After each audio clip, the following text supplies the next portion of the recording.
ಇವತ್ತು ಮತ್ತೆ ನಾವು ಈ ಒಂದು ಕರ್ನಾಟಕ ಸ್ಟೇಟ್ ಪುಸ್ತಕದ 8ನೇ ತರಗತಿಯ ಅಂದರೆ 8th ಸ್ಟ್ಯಾಂಡರ್ಡಿನ 8ನೇ ತರಗತಿಯ 2ನೇ ಟಾಪಿಕ್ ಆಗಿರುವಂತಹ ಒಂದು ಟಾಪಿಕನ್ನು ಇತಿಹಾಸದ 2ನೇ ಟಾಪಿಕನ್ನು ನಾವು ಅಂದರೆ ಪಾರ್ಟ್ 1ನ 2ನೇ ಟಾಪಿಕನ್ನು ನಾವು ನೋಡ್ತಾ ಹೋಗೋಣ. ಸೋಷಿಯಲ್ ಸೈನ್ಸ್ಗೆ ಸಂಬಂಧಪಟ್ಟಂಗೆ, ಇತಿಹಾಸಕ್ಕೆ ಸಂಬಂಧಪಟ್ಟಂಗೆ. ಹಾಗಾದರೆ ಬನ್ನಿ, ತಡ ಮಾಡೋದು ಯಾಕೆ, ಆ ಒಂದು ಟಾಪಿಕನ್ನು ನೇಮನ್ನು ನೋಡ್ತಾ ಹೋಗೋಣ. ನೋಡಿ, ಈ ಒಂದು ಟಾಪಿಕ್ ಯಾವುದು ಅಂತ ಬಂದಾಗ ಸಹಜವಾಗಿ ನಾವು ಕೆಲವೊಂದು ಕಾನ್ಸೆಪ್ಟ್ಗಳನ್ನು ನೋಡ್ತಾ ಹೋಗ್ತೀವಿ. ಸರ್, ಯಾವ ಸಹ ಟಾಪಿಕ್ ಅಂತ ಬಂದಾಗ ಅಧ್ಯಾಯ 2 ಅಂತ ಕರ್ಕೊಳ್ತೀವಿ. ಭರತ ವರ್ಷ, ಭಾರತ, ಭೌಗೋಳಿಕ ಲಕ್ಷಣಗಳು ಮತ್ತು ಪ್ರಾಗ ಇತಿಹಾಸ ಕಾಲ. ನೋಡಿರಿ, ಹಾಗಾದರೆ ಈ ಟಾಪಿಕನ್ನು ನಾವು ನೋಡ್ತಾ ಹೋಗ್ತೀವಿ. ಇದೇನಾಗಾದರೆ ಟಾಪಿಕ್ಕು ಅಂತ ಬಂದಾಗ ಸಹಜವಾಗಿ ನೋಡಿರಿ, ಭರತ ವರ್ಷ ಅಂತ ಇದೆ, ಭಾರತ ಅಂತ ಇದೆ, ಭೌಗೋಳಿಕ ಲಕ್ಷಣಗಳು, ಭಾರತದ ಭೌಗೋಳಿಕ ಲಕ್ಷಣಗಳು ಮತ್ತು ಪ್ರಾಗ ಇತಿಹಾಸ ಕಾಲ ಅಂತ ಇದೆ. ಈ ಟಾಪಿಕನ್ನು ನಾವು ಅದ್ಭುತವಾಗಿ ಇವತ್ತು ನೋಡ್ತಾ ಹೋಗ್ತೀವಿ. ಹಾಗಾದರೆ ಈ ಟಾಪಿಕ್ಕಿನ ವಿಷಯ ಏನು ಸರ್ ಹಾಗಾದರೆ ಅಂತ ಅನ್ನೋದಾದರೆ, ಈ ಟಾಪಿಕ್ಕಿನ ವಿಷಯದಲ್ಲಿ ಯಾವ ಟಾಪಿಕನ್ನು ಯಾವ್ಯಾವ ಕಾನ್ಸೆಪ್ಟನ್ನು ನೋಡ್ತಾ ಹೋಗ್ತೀವಿ. ಭಾರತ ಒಂದು ಉಪಖಂಡ ಅಥವಾ ಪರ್ಯಾಯ ದ್ವೀಪ ಅಂತ ಕರ್ಕೊಳ್ತೀವಿ. ಭಾರತದ ಭೌಗೋಳಿಕ ಲಕ್ಷಣಗಳನ್ನು ನೋಡ್ತೀವಿ. ಮತ್ತು ಭಾರತದ ನೆರೆಯ ರಾಷ್ಟ್ರಗಳನ್ನು ನಾವು ಕಂಡುಹಿಡಿಯೋಕ್ಕೆ ಟ್ರೈ ಮಾಡ್ತೀವಿ. ಮತ್ತು ಚರಿತ್ರೆಯ ಪೂರ್ವಕಾಲದಲ್ಲಿನ ಮಾನವನ ಜೀವನ ಶೈಲಿಯನ್ನು ನಾವು ನೋಡ್ತಾ ಹೋಗ್ತೀವಿ. ಮತ್ತು ಭಾರತದ ಚರಿತ್ರೆಯ ಪೂರ್ವಕಾಲದ ಶಿಲಾಯುಗಗಳ ಬಗ್ಗೆ ಓದ್ತೀವಿ. ಅಂದರೆ ಈ ಟಾಪಿಕ್ ಏನಿದೆ, ಈ ಟಾಪಿಕ್ ಆದಮೇಲೆ ನಾವು ಏನನ್ನು ತಿಳ್ಕೊಳ್ತೀವಿ ಅಂತ ಬಂದಾಗ, ಭಾರತ ಒಂದು ಉಪಖಂಡ, ಇದ್ರ ಬಗ್ಗೆ ಮಾಹಿತಿ ತೊಗೊಳ್ತೀವಿ. ಇದು ಪರ್ಯಾಯ ದ್ವೀಪ ಹೇಗೆ ಅಂತ ನೋಡ್ಕೊಳ್ತೀವಿ. ಭೌಗೋಳಿಕ ಲಕ್ಷಣಗಳನ್ನು, ಭಾರತ ದೇಶದ ಭೌಗೋಳಿಕ ಲಕ್ಷಣಗಳನ್ನು ನೋಡ್ಕೊಳ್ತಾ ಹೋಗ್ತೀವಿ, ಫಿಸಿಕಲ್ ಲಕ್ಷಣಗಳನ್ನು. ಮತ್ತು ಭಾರತ ನೆರೆಯ ರಾಷ್ಟ್ರಗಳು, ನಮ್ಮ ದೇಶದ ಸುತ್ತಮುತ್ತ ಇರುವಂಥ ದೇಶಗಳು ಯಾವ ಅಂತ ನೋಡ್ಕೊಳ್ತಾ ಹೋಗ್ತೀವಿ. ಮತ್ತು ಚರಿತ್ರೆಯ ಪೂರ್ವಕಾಲದಲ್ಲಿನ ಮಾನವನ ಜೀವನ ಶೈಲಿ, ಅಂದರೆ ನಮ್ಮ ಮಾನವ ಯಾವ ರೀತಿ ಜೀವನ ಶೈಲಿ ಇತ್ತು ಮಾನವಂದಂತ ನೋಡ್ತೀವಿ. ಅದು ಬಿಟ್ಟರೆ ನೆಕ್ಸ್ಟ್ ಈಗ ಲಾಸ್ಟ್ ಕಾನ್ಸೆಪ್ಟು ಭಾರತದಲ್ಲಿ ಚರಿತ್ರೆಯ ಪೂರ್ವಕಾಲದ ಶಿಲಾಯುಗಗಳ ಬಗ್ಗೆ ನೋಡ್ಕೊಳ್ತೀವಿ. ಅಂದರೆ ಇಲ್ಲಿ ಹಳೆ ಶಿಲಾಯುಗ ಆಗಿರ್ಬೋದು, ಮಧ್ಯ ಶಿಲಾಯುಗ ಆಗಿರ್ಬೋದು, ನವಶಿಲಾಯುಗ ಅಂತ ಕರ್ಕೊಳ್ತೀವಿ. ಆ ಶಿಲಾಯುಗದ ಬಗ್ಗೆ ನಾವು ನೋಡ್ತೀವಿ. ಈ ಕಾನ್ಸೆಪ್ಟು ಅನ್ನೋದೇನಿದೆ ಸ್ಪರ್ಧಾತ್ಮಕ ಪರೀಕ್ಷೆಯಲ್ಲಿ ಅತಿ ಮುಖ್ಯವಾದಂಥ ಟಾಪಿಕ್ ಆಗುತ್ತೆ. ಈ PC, PSI, KS, ಕೆಲವೊಂದು FDA ಎಕ್ಸಾಮ್ ಆಗಿರ್ಬೋದು, ಅಥವಾ GPSR ಎಕ್ಸಾಮ್ ಆಗಿರ್ಬೋದು, ಅಥವಾ PSR ಎಕ್ಸಾಮ್ ಆಗಿರ್ಬೋದು, ಅಥವಾ PU ಕಾಲೇಜ್ ಲೆಕ್ಚರ್ ಆಗಿರ್ಬೋದು, ಪ್ರತಿಯೊಂದು ಸ್ಪರ್ಧಾತ್ಮಕ ಪರೀಕ್ಷೆಗೆ ಈ ಒಂದು ಟಾಪಿಕ್ ಏನಿದೆ ಇದು ಜಿಯೋಗ್ರಫಿಗೆ ಜಾಸ್ತಿ ರಿಲೇಟೆಡ್ ಇದೆ ಟಾಪಿಕ್. ಆದರೆ ಇದು ನಾವು ಇತಿಹಾಸದಲ್ಲಿ ಟಾಪಿಕ್ ಆಗಿ ತೊಗೊಳ್ತೀವಿ, ಯಾಕಂದರೆ ಇದು 2ನೇ ಟಾಪಿಕ್ ಆಗುತ್ತೆ ಇತಿಹಾಸದಲ್ಲಿ. ಹಾಗಾದರೆ ಈ ಟಾಪಿಕಲ್ಲಿ ಏನಿದೆ ಸರ್ ಹಾಗಾದರೆ ಫಸ್ಟ್ ಟಾಪಿಕ್ ಏನಿದೆ, ಭಾರತ ಒಂದು ಉಪಖಂಡ ಅಥವಾ ಪರ್ಯಾಯ ದ್ವೀಪ. ಉಪಖಂಡ ಅಂದ್ರೇನು, ಪರ್ಯಾಯ ದ್ವೀಪ ಅಂದ್ರೇನು ಅಂತ ನಾವು ಮಾಹಿತಿ ತಗೋಬೇಕು. ಯಾವುದಕ್ಕೆ ಖಂಡ ಅಂತ ಕರೀತಾರೆ, ಯಾವುದಕ್ಕೆ ದ್ವೀಪ ಅಂತ ಕರೀತಾರೆ, ಅದು ಅದರಲ್ಲಿ ಈಗ ಉಪಖಂಡ ಅಂತ ಇದೆ ಮತ್ತು ಪರ್ಯಾಯ ದ್ವೀಪ ಅಂತ ಇದೆ. ಹಾಗಾದರೆ ಜಗತ್ತಿನ ಪ್ರತಿಯೊಂದು ರಾಷ್ಟ್ರ ಅಥವಾ ಜನಸಮುದಾಯಗಳ ಚರಿತ್ರೆ ಮತ್ತು ಸಂಸ್ಕೃತಿಯನ್ನು ರೂಪಿಸುವಲ್ಲಿ ಭೌಗೋಳಿಕ ಪರಿಸರಗಳು ಪ್ರಭಾವ ಬೀರಿವೆ. ನೆನ್ಪಿಟ್ಕೊಳ್ರಿ, ಯಾವುದೇ ಒಂದು ರಾಷ್ಟ್ರ ಆಗಿರ್ಬೋದು, ಯಾವುದೇ ಒಂದು ಖಂಡ ಆಗಿರ್ಬೋದು, ಒಂದು ಪ್ರಮುಖತೆಯನ್ನು ಪಡ್ಕೊಳ್ಳುತ್ತಂದರೆ ಅದಕ್ಕೆ ಏನು ಇಂಪಾರ್ಟೆಂಟ್ ಅಂದರೆ ಚರಿತ್ರೆ ಮತ್ತು ಸಂಸ್ಕೃತಿ ಅನ್ನೋದು ಭಾಳ ಇಂಪಾರ್ಟೆಂಟ್ ಆಗುತ್ತೆ. ಮತ್ತು ಅದರಲ್ಲಿ ತನ್ನ ಪರಿಸರದ ಪ್ರಭಾವ ಭಾಳ ಇಂಪಾರ್ಟೆಂಟ್. ಯಾವುದೇ ಒಂದು ದೇಶ ಆಗಿರ್ಬೋದು ಅಥವಾ ಸಾಮ್ರಾಜ್ಯ ಆಗಿರ್ಬೋದು, ಖಂಡ ಆಗಿರ್ಬೋದು, ಅದು ಫೇಮಸ್ ಆಗಿ ಬೆಳಿಬೇಕಂದ್ರೆ, ಅದು ಚರಿತ್ರೆಯಾಗಿ ನಿರ್ಮಾಣ ಆಗಬೇಕಂದ್ರೆ ಅಲ್ಲಿನ ಪರಿಸರದ ಪ್ರಭಾವ ಆಗಿರ್ಬೋದು, ಭೌಗೋಳಿಕ ಪ್ರಭಾವ ಆಗಿರ್ಬೋದು ತುಂಬ ಇಂಪಾರ್ಟೆಂಟ್ ಆಗುತ್ತೆ. ಹಾಗಾದರೆ ಮಾನವನ ಜೀವನಕ್ಕೂ ಅವನ ಪರಿಸರಕ್ಕೂ ನಿಕಟ ಸಂಬಂಧವಿದೆ. ನೋಡಿರಿ, ಈಗ ನಮ್ಮ ಮಾನವ ಜೀವನ ಹೆಂಗಿರ್ಬೇಕಂದ್ರೆ ತುಂಬ ಅದ್ಭುತವಾಗಿರುತ್ತೆ.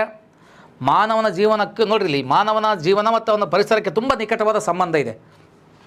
ಆದ್ದರಿಂದ ಮನುಷ್ಯನ ಚರಿತ್ರೆ ತಿಳಿಯಲು ಭೌಗೋಳಿಕ ಪರಿಸರದ ಅರಿವು ಅತ್ಯವಶ್ಯಕತೆ. ನೋಡಿಬಿಟ್ಕೊಳ್ರಿ, ನಮ್ಮ ಮನುಷ್ಯನ ಇತಿಹಾಸವನ್ನು ತಿಳ್ಕೊಬೇಕಂದ್ರೆ ನಾವು ಭೌಗೋಳಿಕ, ಆ ಪ್ರದೇಶದ ಭೌಗೋಳಿಕ ವಿಷಯವನ್ನು ನಾವು ತಿಳ್ಕೊಳ್ಳಬೇಕಾಗತ್ತೆ. ಯಾಕಂದರೆ ಎಕ್ಸಾಮ್ಸಲ್ಲಿ ತುಂಬ ವಿಷಯಗಳನ್ನು ಕೇಳ್ತಾ ಹೋಗ್ತಾರೆ, ಓದ್ತಾ ಹೋದಾಗ ನಮಗೆ ತುಂಬ ಬೇಜಾರಾಗ್ತಾ ಹೋಗುತ್ತೆ. ಹಾಗಾಗಿ ಇದನ್ನು ನಾವು ಯಾವ ಥರ ಮಾಡ್ಕೊಂಡಿದ್ದೀವಿ ಅಂದರೆ ಟಾಪಿಕನ್ನು ಇಲ್ಲಿ ನೋಡಿರಿ, ನಿಮ್ಗೆ ಅದ್ಭುತವಾಗಿ ಕಾಣ್ತಾ ಇದೆ ಒಂದು ಸ್ಲೈಡ್. ಈ ಥರ ನಾವು ಇದನ್ನು ಕ್ರಿಯೇಟ್ ಮಾಡ್ಕೊಂಡಿದ್ವಿ. ಇಲ್ಲಿ ನೋಡಿರಿ, ಭಾರತದ ಭೌಗೋಳಿಕ ಲಕ್ಷಣಗಳನ್ನು ನಾವು ನೋಡ್ಕೊಳ್ತೀವಿ. ಅದರಲ್ಲಿ ಭಾರತ ಒಂದು, ಅಲ್ಲಿ ನೋಡಿರಿ, ಒಂದು ಪರ್ಯಾಯ ದ್ವೀಪ ಅಂತ ಕರ್ಕೊಳ್ತೀವಿ, ಅಥವಾ ನಾವು ಪರ್ಯಾಯ ಖಂಡ ಅಂತ ಕರ್ಕೊಳ್ತೀವಿ. ಭಾರತದ ಭೌಗೋಳಿಕ ಲಕ್ಷಣಗಳೇನಿದ್ದಾವೆ, ಭಾರತದ ನೆರೆಯ ರಾಷ್ಟ್ರಗಳು ಯಾವುವು, ಚರಿತ್ರೆಯ ಒಂದು ಕಾಲದಲ್ಲಿ ಭಾರತದ ಜೀವನ ಶೈಲಿ ಹೆಂಗಿದೆ, ಮತ್ತು ಭಾರತದ ಪ್ರಮುಖ ನದಿಗಳು ಯಾವುವು, ಭಾರತದ ಸಾಂಸ್ಕೃತಿಕ ಮತ್ತು ಪರಂಪರೆ ಯಾವ ರೀತಿ ಡೆವಲಪ್ಮೆಂಟ್ ಆಯಿತು, ಅದ್ರ ಜೊತೆಗೆ ಭಾರತ ಇಂದಿನ ಪರಿಸ್ಥಿತಿ ಏನಿದೆ, ಮತ್ತು ಮುಖ್ಯ ಅಂಶಗಳೇನು, ಸಾರಾಂಶ ಏನು, ಇವುಗಳನ್ನು ನಾವು ಇಲ್ಲಿ ಮೈಂಡ್ ಮ್ಯಾಪ್ ಥರ ನೋಡೋಕೆ ಟ್ರೈ ಮಾಡಿದ್ವಿ. ಇದನ್ನು ಆಮೇಲೆ ನೋಡೋಣ. ಸ್ವಲ್ಪ ಅದನ್ನು ನಾವು ಕತೆ ಥರ ಇರೋದನ್ನು ಸ್ವಲ್ಪ ನಾವು ಅದನ್ನ ಬೇಸ್ ವಿಷಯಗಳನ್ನು ನೋಡ್ಕೊಂಡು ಆಮೇಲೆ ಇದನ್ನು ನಾವು ಗ್ಲಾನ್ಸ್ ಮಾಡೋಕ್ಕೆ ಟ್ರೈ ಮಾಡೋಣ. ಓಕೆನಾ? ಎಸ್, ಬನ್ನಿ ವಿಷಯಕ್ಕೆ ಹೋಗುವಂಥ ಪ್ರಯತ್ನ ಮಾಡೋಣ. ಎಸ್, ಈಗ ಏಷ್ಯಾ ಖಂಡದ ಭಾಗದಲ್ಲಿ ವಿಶಾಲ ಪ್ರದೇಶ ಹೊಂದಿರುವಂಥ ಭಾರತವು ಒಂದು ಉಪಖಂಡ ಅಂತ ಕರ್ಕೊಳ್ತೀವಿ. ಅಂದರೆ ನಮ್ಮ ದೇಶ ಇಲ್ಲಿರೋದು ಅಂದರೆ ಏಷ್ಯಾ ಖಂಡದಲ್ಲಿದೆ.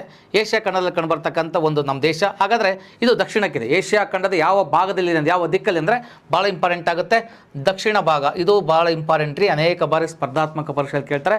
ಭಾರತ ದೇಶ ಏಷ್ಯಾ ಖಂಡದ ಯಾವ ದಿಕ್ಕಲ್ಲಿದೆ ಅಂದರೆ ದಕ್ಷಿಣದ ಭಾಗ ಅಂತ ಆನ್ಸರ್ ಮಾಡ್ಕೊಳ್ರಿ.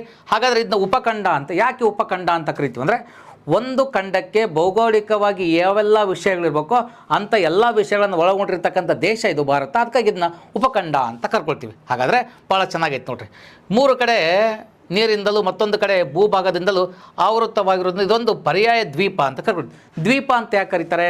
ಎಲ್ಲ ಕಡೆ ನೀರಿರುತ್ತೆ, ಹಾಗಾಗಿ ಅದನ್ನು ದ್ವೀಪ ಅಂತ ಕರೀತಾರೆ. ಬಟ್ ಇದು ಪರ್ಯಾಯ ದ್ವೀಪ ಅಂದರೆ ಭಾರತ ಅನ್ನೋದು 3 ಕಡೆ ನೀರಿದೆ, ಮತ್ತೊಂದು ಕಡೆ ಏನಿದೆ ಅಂತ ಬಂದಾಗ ಇದು ಪ್ರಮುಖವಾಗಿ ನೋಡಿರಿ, ಇಲ್ಲಿ ನಿಮಗೆ ಮ್ಯಾಪು ಕಾಣ್ತಾ ಇದೆ, ಇಂಡಿಯಾ ಮ್ಯಾಪು. ಹಾಗಾದರೆ ಇಲ್ಲಿ ಇದೆ, ಇವಾಗ ಇದೆ ಬಂಗಾಳ ಕೊಲ್ಲಿ, ಅರಬ್ಬಿ ಸಮುದ್ರ, ಹಿಂದೂ ಮಹಾಸಾಗರ, 3 ಕಡೆ ಇಲ್ಲಿ ನೀರಿದೆ, ಒಂದು ಕಡೆ ಭೂಮಿ ಇದೆ. ಹಾಗಾಗಿ ಇದನ್ನು ನಾವು ಪರ್ಯಾಯ ದ್ವೀಪ ಅಂತ ಕರ್ಕೊಳ್ತೀವಿ. ಭಾರತ ಯಾಕೆ ಪರ್ಯಾಯ ದ್ವೀಪ ಅಂತ ಕರೀತಾರೆ ಅಂದರೆ ಬಂಗಾಳ ಕೊಲ್ಲಿ ಇದೆ, ಅರಬ್ಬಿ ಸಮುದ್ರ ಇದೆ, ಹಿಂದೂ ಮಹಾಸಾಗರ ಇದೆ, ಎಲ್ಲವೂ 3 ಕಡೆ ದ್ವೀಪ ಅಂದರೆ ನೀರು ಇರೋದ್ರಿಂದ, ಒಂದು ಕಡೆ ಭೂಭಾಗ ಇರೋದ್ರಿಂದ ನಾವು ಇದನ್ನು ಪರ್ಯಾಯ ದ್ವೀಪ ಅಂತ ಕರಿತೀವಿ. ಅದ್ಭುತವಾದಂಥ ಒಂದು ವಿಷಯ ಇದು, ಇದನ್ನು ನಾವು ನೋಡ್ತಾ ಹೋಗ್ತೀವಿ. ಹಾಗಾದರೆ ಭಾರತ ನೋಡಿದ್ವಿ, ಇದೊಂದು ಭಾರತ ಈಗ ಅಂದರೆ ಇದಕ್ಕೆ ಗಡಿಯನ್ನು ಹಂಚ್ಕೊಂಡಿರ್ತಕ್ಕಂಥ ದೇಶಗಳು ಒಂದು ಸಣ್ಣ ಕೋಡ್ ವರ್ಡ್ ಇದೆ. ಇದು ನಾನು ನಿಮಗೆ ಹೆಲ್ಪ್ ಆಗಲಿ ಅಂತ ಮಾಡಿದ್ದೀನಿ. ಅಪಾಚಿ ಬಾಂಬು ಮನೆ ಅಂತ ನನ್ನ ಕೋಡ್ ವರ್ಡ್ ಇದೆ. ಇದು ನಿಮ್ಮ ಇಷ್ಟ, ನೀವು ಯಾವ ಥರನಾದರೂ ಇದನ್ನು ನೀವು ಕೋಡ್ ವರ್ಡನ್ನು ಮಾಡ್ಕೋಬೋದು. ಅಂದರೆ ಭಾರತದ ಭೂಗಡಿಯನ್ನು ಹಂಚ್ಕೊಂಡಿರ್ತಕ್ಕಂಥ ದೇಶಗಳು ಯಾವ ಅಂತ ಅಲ್ಲಿದೆ, ತುಂಬ ಅದ್ಭುತವಾಗಿದೆ. ಇಲ್ಲಿ ಅಫ್ಘಾನಿಸ್ತಾನ, ಪಾಕಿಸ್ತಾನ, ಚೀನಾ, ಬಾಂಗ್ಲಾದೇಶ, ಭೂತಾನ್, ಮಯನ್ಮಾರ್, ನೇಪಾಳ, ಇವು ಭಾರತದ ಭೂಗಡಿಯನ್ನು ಹಂಚ್ಕೊಂಡಿರ್ತಕ್ಕಂಥ ದೇಶಗಳು ಅಂತ ಕರ್ಕೊಳ್ತೀವಿ. ಇದನ್ನು ನಾವು ಅಪಾಚಿ ಬಾಂಬು ಮನೆ ಅಂತ ನೋಡಿಲ್ಲಿದೆ. ನಿಮಗೆ ಭಾಳ ಚೆನ್ನಾಗಿದೆ. ಇಲ್ಲಿ ಯಾವುದಂತ ಬಂದಾಗ ಭಾರತ ಇಂದು ಪಾಕಿಸ್ತಾನ, ಅಫ್ಘಾನಿಸ್ತಾನ, ಚೀನಾ, ನೇಪಾಳ, ಭೂತಾನ್, ಬಾಂಗ್ಲಾ, ಮಯನ್ಮಾರ್ ಇವು ತನ್ನ ಭೂಗಡಿಯನ್ನು ಹಂಚ್ಕೊಂಡಿರ್ತಕ್ಕಂಥ ದೇಶಗಳು ಅಂತ ಕರ್ಕೊಳ್ತೀವಿ. ಹಾಗಾದರೆ ನೀವು ನೋಡುವಂಥ ಮುಂದಿನ ಮೊದಲ ಭೂಪಟದಲ್ಲಿ ಗುರುತಿಸಿರೋ ಅಂದರೆ ಇಲ್ಲಿ ಫಸ್ಟ್ ಒಂದು ಏನು ಸ್ಲೈಡ್ ಇದೆ, ಈ ಸ್ಲೈಡ್ ಬಗ್ಗೆ ಅವ್ರು ಮಾಹಿತಿ ಹೇಳ್ತಾ ಹೋಗ್ತಾರೆ.